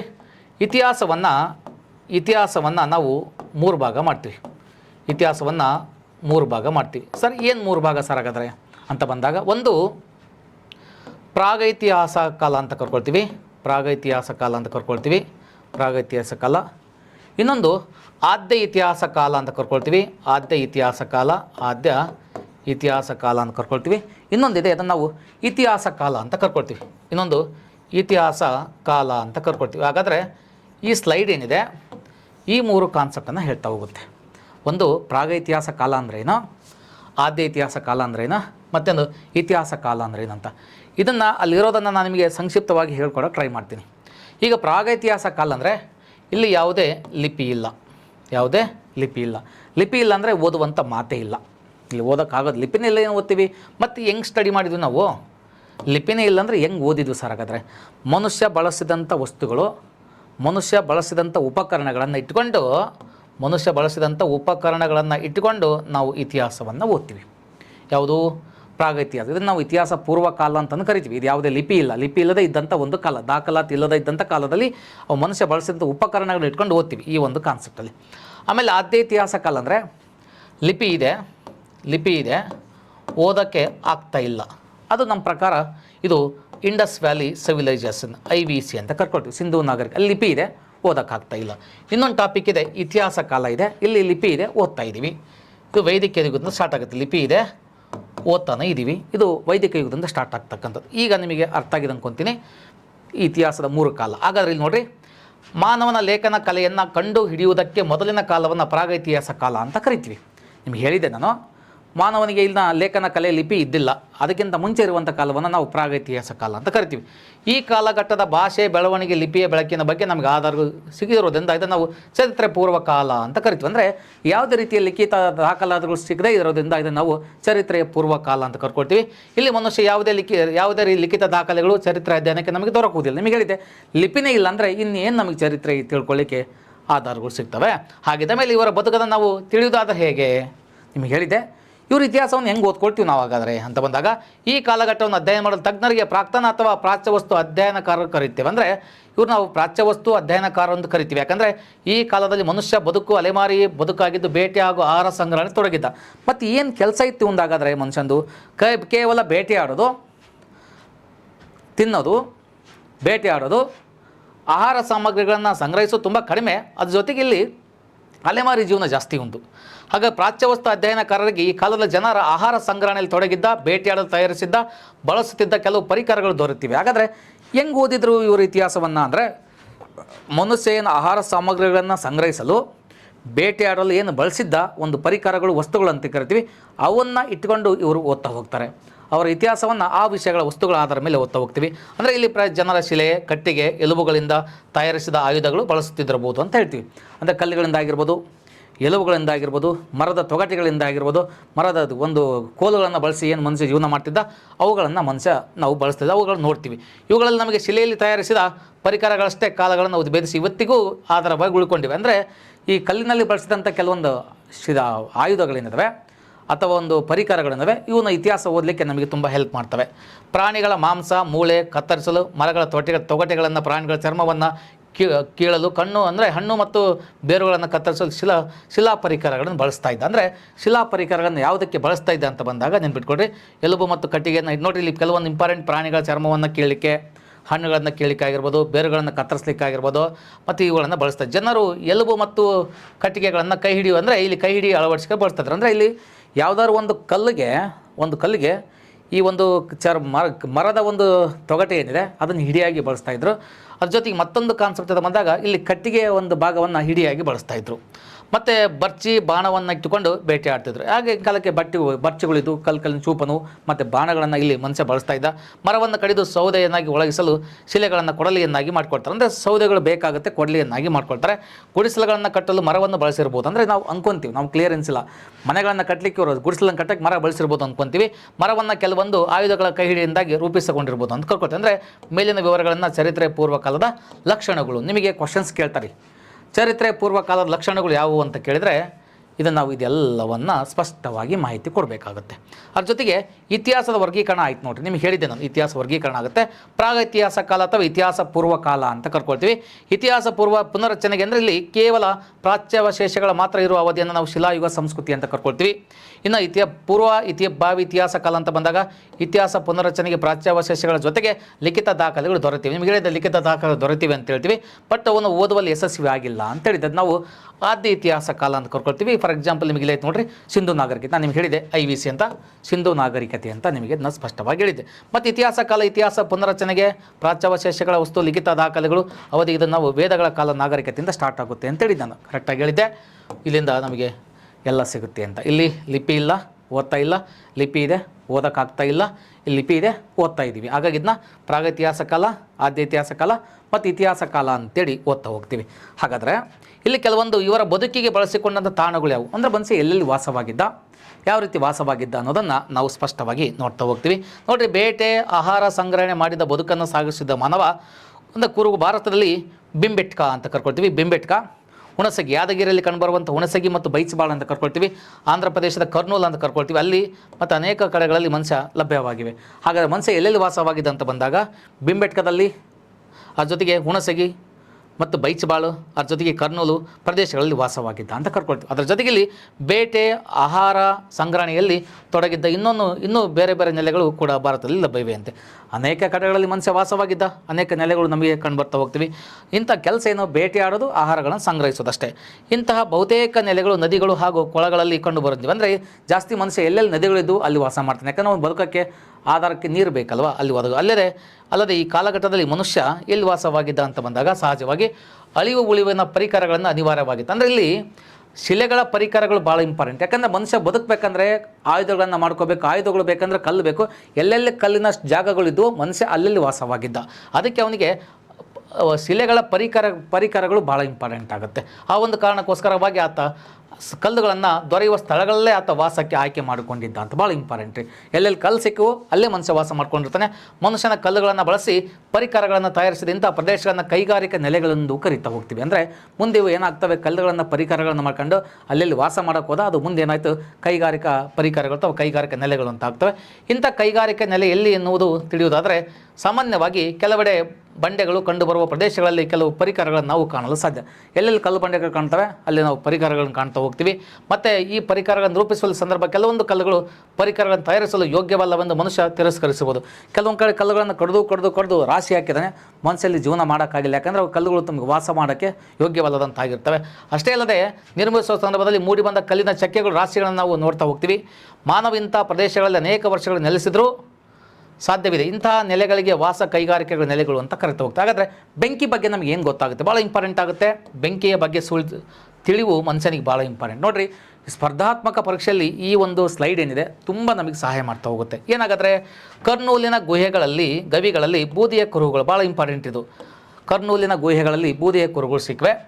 ಇಂದು ಬೆಂಕಿಯ ಬಗ್ಗೆ ಇವರಿಗಿದ್ದ ಅರಿವನ್ನು, ಅದರ ಬಳಕೆಯನ್ನು ಸೂಚಿಸುತ್ತದೆ. ಅಂದರೆ ನಾವೇನು ಮನುಷ್ಯ ಈಗ ಬಳಸ್ತಾ ಇದ್ದೀವಿ ಬೆಂಕಿಯನ್ನು, ಈ ಬೆಂಕಿಯ ಅರಿವು ಅವ್ರಿಗೆ ಗೊತ್ತಿತ್ತು ಅಂತ. ಯಾಕಂದರೆ ಕರ್ನೂಲಿನ ಗುಹೆಗಳಲ್ಲಿ ಬೂದಿಯ ಕುರುಹುಗಳು ಸಿಕ್ಕಿವೆ. ಭಾಳ ಇಂಪಾರ್ಟೆಂಟ್ ಕರ್ನೂಲಿನ ಆಂಧ್ರ ಪ್ರದೇಶ ಕಂಡು ಬರ್ತಕ್ಕಂಥ. ನೆಕ್ಸ್ಟು ಬಹುಶಃ ಬೆಂಕಿಯನ್ನು ಆಹಾರ ಬೇಯಿಸಲು, ಬೆಳಕನ್ನು ಪಡೆಯಲು, ಪ್ರಾಣಿಗಳನ್ನು ಬೆದರಿಸಲು ಇತ್ಯಾದಿ ಬೇರೆ ಬೇರೆ ಕಾರಣಗಳಿಂದ ಬಳಸ್ತಾ ಇದ್ರು ಅಂದ್ಕೊತೀವಿ ನಾವು.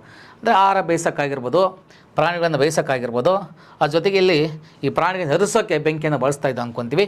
ಗುಹಾಲಗಳಲ್ಲಿ ಕಂಡುಬರುವಂಥ ಪ್ರಮುಖ ರೇಖಾಚಿತ್ರಗಳು ನೋಡಿ, ಇದು ಸಹಿತ ಭಾಳ ಇಂಪಾರ್ಟೆಂಟ್. ಅಂದರೆ ಗುಹೆಗಳಲ್ಲಿ ಕೆತ್ತಿರುವಂಥ ರೇಖಾಚಿತ್ರಗಳನ್ನು ಗುಹಾಲಯ ಚಿತ್ರಗಳು ಅಂತ ಕರ್ಕೊಳ್ತೀವಿ. ಶಿಲಾಯುಗದ ಮಾನವ ಗುಹೆಗಳಲ್ಲಿ ನಾವು ಕೆಲವು ರೇಖಾಚಿತ್ರಗಳನ್ನು ಸಹಿತ ಕಾಣ್ತಾ ಹೋಗ್ತೀವಿ. ಇವುಗಳು ಇಂಪಾರ್ಟೆಂಟ್. ಅಥವಾ ಗೋಡೆ ಬಂಡೆಗಳ ಮೇಲೆ ಚಿತ್ರಗಳನ್ನು ನಾವು ನೋಡ್ತಾ ಹೋಗ್ತೀವಿ. ಇಂಥ ಚಿತ್ರಗಳನ್ನು ಮಧ್ಯಪ್ರದೇಶ ಭಾಳ ಇಂಪಾರ್ಟೆಂಟು, MP, ಉತ್ತರ ಪ್ರದೇಶ ಹಾಗೂ ಕರ್ನಾಟಕದ ಕೆಲವು ಗುಹೆಗಳಲ್ಲಿ ನಾವು ಕಾಣ್ತೀವಿ. ಹಾಗಾದರೆ ಗುಹೆಗಳಲ್ಲಿ ಕೆತ್ತಿದಂಥ ಒಂದು ನಾವೇನಿದೆ ರೇಖಾಚಿತ್ರಗಳು ಯಾವ್ಯಾವ ರಾಜ್ಯದಲ್ಲಿ ಕಂಡು ಬರ್ತವೆ ಅಂದರೆ ಮಧ್ಯಪ್ರದೇಶ ಭಾಳ ಇಂಪಾರ್ಟೆಂಟ್, ಮಧ್ಯಪ್ರದೇಶ, ಆ ಜೊತೆಗೆ ಉತ್ತರ ಪ್ರದೇಶ ಮತ್ತು ಕರ್ನಾಟಕದಲ್ಲಿ ಗುಹೆಗಳಲ್ಲಿ ಕೆತ್ತಿರ್ತಕ್ಕಂಥ ರೇಖಾಚಿತ್ರಗಳನ್ನು ನಾವು ನೋಡ್ತಾ ಹೋಗ್ತೀವಿ. ಇದು ಭಾಳ ಇಂಪಾರ್ಟೆಂಟ್ ಆಗುತ್ತೆ. ಓಕೆನಾ. ನೆಕ್ಸ್ಟು ಬದಲಾಗುತ್ತಿರುವ ಪರಿಸರ ಭಾಳ ಇಂಪಾರ್ಟೆಂಟ್ ರೀ. ಅಂದರೆ ನಾವೇನೀಗ ಪ್ರೆಸೆಂಟು ಪರಿಸರದಲ್ಲಿ ಬದುಕ್ತಾ ಇದ್ದೀವಿ, ಈ ನಮ್ಮ ಪರಿಸರ ಅನ್ನೋದು ಕಾಲಘಟ್ಟ ಆದಂಗೆ ಚೇಂಜ್ ಆಗ್ತಾ ಹೋಗುತ್ತೆ. ಯಾವ ರೀತಿ ಚೇಂಜ್ ಆಯಿತು ಅನ್ನೋದನ್ನು ಈ ಟಾಪಿಕಲ್ಲಿ ಅದ್ಭುತವಾಗಿ ಕೊಟ್ಟಿದ್ದಾರೆ ನೋಡ್ರಿ. ಹಾಗಾದರೆ ಸುಮಾರು 1200 ವರ್ಷಗಳ ಹಿಂದೆ ಜಗತ್ತಿನ ಪರಿಸರ ಬದಲಾವಣೆಗೆ ಉಂಟಾಯಿತೆಂದು ಭಾವಿಸಲಾಗಿದೆ. ಅಂದರೆ ಕ್ಷಮಿಸಿ 12,000, 1200 ಅಲ್ಲ 12,000 ಅಂತ ಕರ್ಕೊಳ್ತೀವಿ. 1,200 ಅಂತ ಹಿಂಗೆ ಕರ್ಕೊಳ್ತೀವಿ. ಕ್ಷಮಿಸಿ 12,000 ಅಂತ ಕರ್ಕೊಳ್ತೀವಿ. ಈ 12,000 ಹಿಂದೆ ಈ ಒಂದು ಅಂದರೆ ಪರಿಸರ ಒಂದು ಬದಲಾವಣೆ ಆಗೋಕ್ಕೆ ಸ್ಟಾರ್ಟ್ ಆಯಿತು ಅಂತ ಅಂದ್ಕೊತೀವಿ. ಈ ಸಂದರ್ಭದಲ್ಲಿ ಭೂಮಂಡಲದ ತಾಪಮಾನ ಮತ್ತಷ್ಟು ಹೆಚ್ಚಾಗಿ ಹಲವೆಡೆ ಹುಲ್ಲುಗಾವಲಿನ ಬೆಳವಣಿಗೆ ಕಾರಣ ಆಗುತ್ತೆ. ಅಂದರೆ ತಾಪಮಾನ ಹೆಚ್ಚಾಗಿ ಹುಲ್ಲು ಬೆಳೆಯೋಕ್ಕೆ ಸ್ಟಾರ್ಟ್ ಆಗುತ್ತೆ. ಕೆಲವೊಂದು ಪ್ರಾಣಿಗಳು ಹುಟ್ಕೊಳ್ತವೆ ಅಂತ ಹೇಳ್ತೀವಿ. ಯಾವಂತ ಬಂದಾಗ ಇಲ್ಲಿ ಪ್ರಮಾಣದಲ್ಲಿ ಅನೇಕ ಸಂತಾನೋತ್ಪತ್ತಿ ಆಗ್ತವೆ. ಅವು ಯಾವ ಅಂತ ಬಂದಾಗ ಇಲ್ಲಿ ನೋಡಿರಿ, ನಿಮಗೆ ಜಿಂಕೆ ಇದೆ, ಕಡವೆ ಇದೆ, ಮೇಕೆ ಇದೆ, ಕುರಿ ಇದೆ, ಇನ್ನಿತರ ಪ್ರಾಣಿಗಳನ್ನು ಹುಲ್ಲುಗಾವಲು ಪ್ರದೇಶದಲ್ಲಿ ಸಮೃದ್ಧಿಯಾಗಿ ಬೆಳೆಯಲು ನಮಗೆ ಕಾರಣವಾಯಿತು. ಅಂದರೆ ಹುಲ್ಲುಗಾವಲು ಯಾವಾಗ ಬೆಳ್ಕಂತು, ಆ ಹುಲ್ಲುಗಾವಲು ಬೆಳೆದಾಗ ಕೆಲವೊಂದು ಪ್ರಾಣಿಗಳು ಸಹಿತ ಅಭಿವೃದ್ಧಿಯಾಗಿ ಸಂತಾನೋತ್ಪತ್ತಿಯನ್ನು ಮಾಡ್ತಾ ಹೋಗ್ತವೆ, ತುಂಬ ಬೆಳವಣಿಗೆಯನ್ನು ಹೊಂದ್ತಾ ಹೋಗ್ತವೆ. ಹಾಗಾದರೆ ಇವನ್ನೇ ಭೇಟಿಯಾಡುತ್ತಿದ್ದ ಮಾನವ ಈಗ ಅವುಗಳ ಸ್ವಭಾವ, ಆಹಾರ ರೀತಿ ಹಾಗೂ ಸಂತತಿಯ ವೃದ್ಧಿಯ ಬಗ್ಗೆ ತಿಳಿದುಕೊಂಡನು. ಕ್ರಮೇಣವಾಗಿ ಈ ಕೆಲ ಪ್ರಾಣಿಗಳನ್ನು ಹಿಡಿದು ತನ್ನ ಪೋಷಿಸಿದು ಈ ಜೀವನವನ್ನು ಸ್ಟಾರ್ಟ್ ಮಾಡ್ತಾನೆ. ಅಂದರೆ ಆರಂಭದಲ್ಲಿ ಮನುಷ್ಯ ಹುಲ್ಲುಗಾವಲು ಬೆಳೆದು ಹುಲ್ಲುಗಾವಲಾದ್ಮೇಲೆ ಕೆಲವೊಂದು ಪ್ರಾಣಿಗಳು ಅಲ್ಲಿ ಸಂತಾನೋತ್ಪತ್ತಿ ಬೆಳೀತಾ ಹೋಗ್ತವೆ. ಮನುಷ್ಯ ಬರ್ತಾ ಆ ಪ್ರಾಣಿಗಳ ಒಂದು ಸ್ವಭಾವವನ್ನು ನೋಡ್ಕೊಳ್ತಾನೆ. ಆ ಸ್ವಭಾವ ನೋಡ್ಕೊಂಡು ಅದು ತುಂಬ ಸಾಫ್ಟ್ ಇದೆನೋ ಅಥವಾ ರೂಢಾಗಿ ವರ್ತನೆ ಮಾಡುತ್ತೆ ನೋಡ್ಕೊಂಡು ಆ ಪ್ರಾಣಿಗಳನ್ನು ಮನುಷ್ಯ ತನಗೆ ಬೇಕಾದ ಪ್ರಾಣಿಗಳನ್ನು ಸಾಕೋಕ್ಕೆ ಸ್ಟಾರ್ಟ್ ಮಾಡ್ತಾರೆ. ಈ ರೀತಿಯ ಪಶುಸಂಗೋಪನೆ ಕಾರ್ಯ ಅನ್ನೋದು ಸಹಿತ ಮುಂದೆ ಸ್ಟಾರ್ಟ್ ಆಗುತ್ತೆ. ಈಗ ಹೈನುಗಾರಿಕೆ ಅನ್ನೋದು ಸ್ಟಾರ್ಟ್ ಆಗುತ್ತೆ ನೋಡಿ. ಪಶುಸಂಗೋಪನೆ ಸ್ಟಾರ್ಟ್ ಆಗುತ್ತೆ, ಹೈನುಗಾರಿಕೆ ಸ್ಟಾರ್ಟ್ ಆಗುತ್ತೆ. ಹೊಳೆ ಕೆರೆ ಮೀನುಗಳನ್ನು ಹಿಡಿಯುವುದನ್ನು ಕಲಿತಾ ಹೋಗುತ್ತೆ ಅದು ಮನುಷ್ಯ. ಅದ್ರ ಜೊತೆಗೆ ಇಲ್ಲಿ ಅಕ್ಕಿ, ಗೋಧಿ, ಬಾರ್ಲಿ ಅಂತ ದವಸ ಧಾನ್ಯಗಳನ್ನು ಆಹಾರಕ್ಕಾಗಿ ಬಳಸೋದು ಮನುಷ್ಯ ಕಲಿತಾ ಹೋಗ್ತಾನೆ. ಮತ್ತು ಕ್ರಮೇಣವಾಗಿ ಅವುಗಳನ್ನು ಬೆಳೆಯುವ ವಿಧಾನವನ್ನು ಸಹಿತ ಮನುಷ್ಯ ಕಂಡುಹಿಡಿತಾ ಹೋಗ್ತಾನೆ. ಹಾಗಾದರೆ ನಾವು ಈಗ ತಿಳಿದುಕೊಂಡ ಕಾಲಘಟ್ಟವನ್ನು ಪ್ರಾಕ್ತನ ಶಾಸ್ತ್ರವು ಹೆಸರುಗಳಿಂದ ಕರೀತಾ ಹೋಗ್ತಾರೆ. ಅಂದರೆ ನಾವೇನು ಓದಿದ್ವಿ ಇದನ್ನು ಈ ಪ್ರಾಕ್ತನ ಶಾಸ್ತ್ರಜ್ಞರು ಏನಂದರೆ ಕೆಲವೊಂದು ಹೆಸರುಗಳಿಂದ ಕರೀತಾ ಹೋಗ್ತಾರೆ. ಅವು ನಾವು ಏನು ಕರ್ಕೊಳ್ತೀವಿ ಅಂದರೆ ಪೂರ್ವಕಾಲ ಘಟ್ಟವನ್ನು ಹಳೆ ಶಿಲಾಗವೆಂದ, ಹಳೆ ಶಿಲಾಗುವ ಕಾಲವು 2 ಮಿಲಿಯನ್ ವರ್ಷಗಳ ಹಳೆಯದು ಮತ್ತು ಅದು ಸುಮಾರು 12,000 ವರ್ಷಗಳವರೆಗೂ ವಿಸ್ತರಿಸಿರ್ಬೋದು ಅಂತ ಕರಿತಾ ಹೋಗ್ತೀವಿ. ಈ ಸುದೀರ್ಘ ಕಾಲವನ್ನು 3 ಹಂತಗಳಾಗಿ ನಾವು ವಿಂಗಡಣೆ ಮಾಡ್ತೀವಿ. ಅಂದರೆ ಆದಿ, ಮಧ್ಯ ಮತ್ತು ಅಂತ್ಯ ಅಂತೇಳಿ ನಾವು ನೋಡ್ತಾ ಹೋಗ್ತೀವಿ. ಹಾಗಾದರೆ ಇಲ್ಲಿ ನೋಡಿರಿ, ಆದಿ, ಮಧ್ಯ ಮತ್ತು ಅಂತ್ಯ ಅಂತಂದರೆ ಹಳೆ ಶಿಲಾಯುಗವನ್ನು ನಾವು 3 ಭಾಗ ಮಾಡ್ತೀವಿ. ಆದಿಶಿಲಾಯುಗ, ಮಧ್ಯಶಿಲಾಯುಗ ಮತ್ತು ಅಂದರೆ ಹಳೆ ಶಿಲಾಯುಗ, ಹಳೆ ಶಿಲಾಯುಗ ಅಂದರೆ ಅದು ಆದಿ ಅಂತೀವಿ, ಮಧ್ಯ ಅಂತೀವಿ ಮತ್ತು ಅಂತ್ಯ ಅಂತೇಳಿ ಕರಿತಾ ಹೋಗ್ತೀವಿ. ಹಾಗಾದರೆ ಬನ್ನಿ ಈ ಒಂದು ವಿಷಯವನ್ನು ಸ್ವಲ್ಪ ನೋಡ್ತಾ ಹೋಗೋಣ. ನೋಡಿರಿ, ಅದ್ಭುತವಾಗಿದೆ. ಸುಮಾರು 12,000 ವರ್ಷಗಳಿಂದ ಹಿಡಿದು ಸುಮಾರು 10,000 ವರ್ಷಗಳ ಕಾಲವನ್ನು ನಾವು ಮಧ್ಯಶಿಲಾಯುಗ ಅಂತ ಕರ್ಕೊಳ್ತೀವಿ. ಹಾಗಾದರೆ ಯಾವುದು ಮಧ್ಯಶಿಲಾಯುಗ? ನೋಡಿರಿ, ಮಧ್ಯಶಿಲಾಯುಗ ಅಂತ ಬಂದಾಗ ಸಾಮಾನ್ಯ ಶಕಪೂರ್ವ 12,000ದಿಂದ 10,000ವರೆಗೆ ಏನು ಬರುತ್ತೆ, 12,000ದಿಂದ 10,000ವರೆಗೆ ಏನು ಬರುತ್ತೆ, ಈ ಕಾಲವನ್ನು ನಾವು ಮಧ್ಯಶಿಲಾಯುಗ ಅಂತ ಕರ್ಕೊಳ್ತೀವಿ. ಹಾಗಾದರೆ ಈ ಮಧ್ಯಶಿಲಾಯುಗದಲ್ಲಿ ಮಾನವ ಯಾವ ರೀತಿ ಬದುಕಿತ್ತು ಅಂದರೆ, ದೊಡ್ಡ ಈ ಪ್ರಾಚೀನ ಶಿಲಾಯುಗದಲ್ಲಿದ್ದಂಥ ಒಂದು ದೊಡ್ಡ ಕಲ್ಲುಗಳನ್ನು, ಹಳೆ ಶಿಲಾಯುಗದ ಕಲ್ಲುಗಳನ್ನು ಚಿಕ್ಕ ಚಿಕ್ಕ ಗಾತ್ರದ ಕಲ್ಲುಗಳನ್ನಾಗಿ ಮಾಡ್ಕೊಳ್ತಾನೆ. ಹಾಗಾಗಿ ಇದನ್ನು ನಾವು ಸೂಕ್ಷ್ಮ ಶಿಲಾಯುಗ ಅಂತ ಕರ್ಕೊಳ್ತೀವಿ, ಅಥವಾ ಇದನ್ನು ನಾವು ಮೈಕ್ರೋಲಿಥಿಕ್ ಏಜ್ ಅಂತಲೂ ಕರಿತಾ ಹೋಗ್ತೀವಿ. ನೋಡಿರಿ, ಭಾಳ ಚೆನ್ನಾಗಿದೆ. ಇಲ್ಲಿ ಅತ್ಯಂತ ಚಿಕ್ಕದಾದ ಕಾರಣಕ್ಕಾಗಿ ಅವುಗಳನ್ನು ಸೂಕ್ಷ್ಮ ಶಿಲಾಯುಗ ಅಂತ ಕರ್ಕೊಳ್ತೀವಿ, ಅಥವಾ ಈ ಕಾಲವನ್ನು ಮೈಕ್ರೋಲಿಥಿಕ್ ಶಿಲಾಯುಗ ಅಂತಲೂ ಕರಿತಾ ಹೋಗ್ತೀವಿ. ನೆನ್ಪಿಟ್ಕೊಳ್ರಿ. ಹಾಗಾದರೆ ಇಲ್ಲಿನ ಮಾನವ ಸೂಕ್ಷ್ಮ ಶಿಲೆಗಳಿಂದ ಮಾಡಿದ ಆಯುಗಳಿಂದ ಎಲುಬು ಮತ್ತು ಕಟ್ಟಿಗೆಯ ಅಲಂಕಾರಿಕ ಕೈ ಹಿಡಿಗಳನ್ನು ಅಳವಡಿಸ್ಕೊಳ್ತಾ ಇದ್ದ ಅಂತ. ಅದು ಎಲುಬು ಮತ್ತು ಕಟ್ಟಿಗೆಯಿಂದ ಮಾಡಿರ್ತಕ್ಕಂಥ ಕೆಲವೊಂದು ಆಯುಧಗಳಿಂದ ಈ ಹಿಡಿಗಳನ್ನು, ಅಂದರೆ ಆಯುಧಗಳನ್ನು ಮಡಿಸ್ಲಿಕ್ಕೆ ಕಲ್ಲುಗಳನ್ನು, ಹಿಡಿಕೆಗಳು ಅಂತ ಬರ್ತೀವಿ, ಆ ಥರ ಮಾಡ್ಕೊಳ್ತಿದ್ದ ಅಂತೀವಿ. ಅವುಗಳನ್ನು ಕೈಗೊಡಲಿ ಹಾಗೂ ಗರಗಸಗಳಾಗಿ ಬಳಸ್ತಾ ಇದ್ದ. ಅವುಗಳನ್ನ ಎದಕ್ಕೆ ಬಳಸ್ತಾ ಇದ್ದ? ಕೈ ಕೊಡಲಿಯಾಗಿ ಗರಗಸಗಳಾಗಿ ಬಳಸ್ತಾ ಇದ್ದ. ಇದರ ಜೊತೆಯಲ್ಲಿ ಹಳೆ ಮಾದರಿಯ ಪರಿಕರಗಳನ್ನು, ಆಯುಧಗಳು ಸಹಿತ ಮುಂದುವರಿತವೆ. ಈಗ ಹೊಸವೇನು ಸ್ಟಾರ್ಟ್ ಆಗೋದು, ಅದ್ರ ಜೊತೆಗೆ ಹಳೆಯ ಪರಿಕರಗಳು ಸಹಿತ ಮುಂದುವರಿತವೆ. ನವಶಿಲಾಯುಗದ ಕಾಲಘಟ್ಟವು ಸುಮಾರು 10,000 ವರ್ಷಗಳ ನಂತರದ್ದು ಅಂತ ಕರ್ಕೊಳ್ತೀವಿ. ಅಂದರೆ ಈ 12,000ದಿಂದ 10,000ಕ್ಕೆ ಏನು ಬಂತದ್ದು ಮಧ್ಯಶಿಲಾಯುಗ. ಆದರೆ ಈ ನವಶಿಲಾಯುಗದು 10,000 ನಂತರ ಏನು ಬರುತ್ತೆ, ಅದಕ್ಕಿಂತ 9,000 8,000 ಏನಿದೆ, ಅದು ನಾವು ಆ ಕಾಲವನ್ನು ನಾವು ನವಶಿಲಾಯುಗ ಅಂತ ಕರ್ಕೊಳ್ತೀವಿ. ಈ ಕಾಲಘಟ್ಟದಲ್ಲಿ ಕಲ್ಲಿನ ಆಯುಧವು ಮೊದಲನಿಗಿಂತಲೂ ವಿಭಿನ್ನವಾಯಿತು. ಅಂದರೆ ಕಲ್ಲಿನ ಆಯುಧ ಮೊದಲು ದಪ್ಪ ಕಲ್ಲುಗಳನ್ನು ಬಳಸ್ತಾ ಇದ್ದೀವಿ ಹಳೆ ಶಿಲಾಯುಗದಲ್ಲಿ.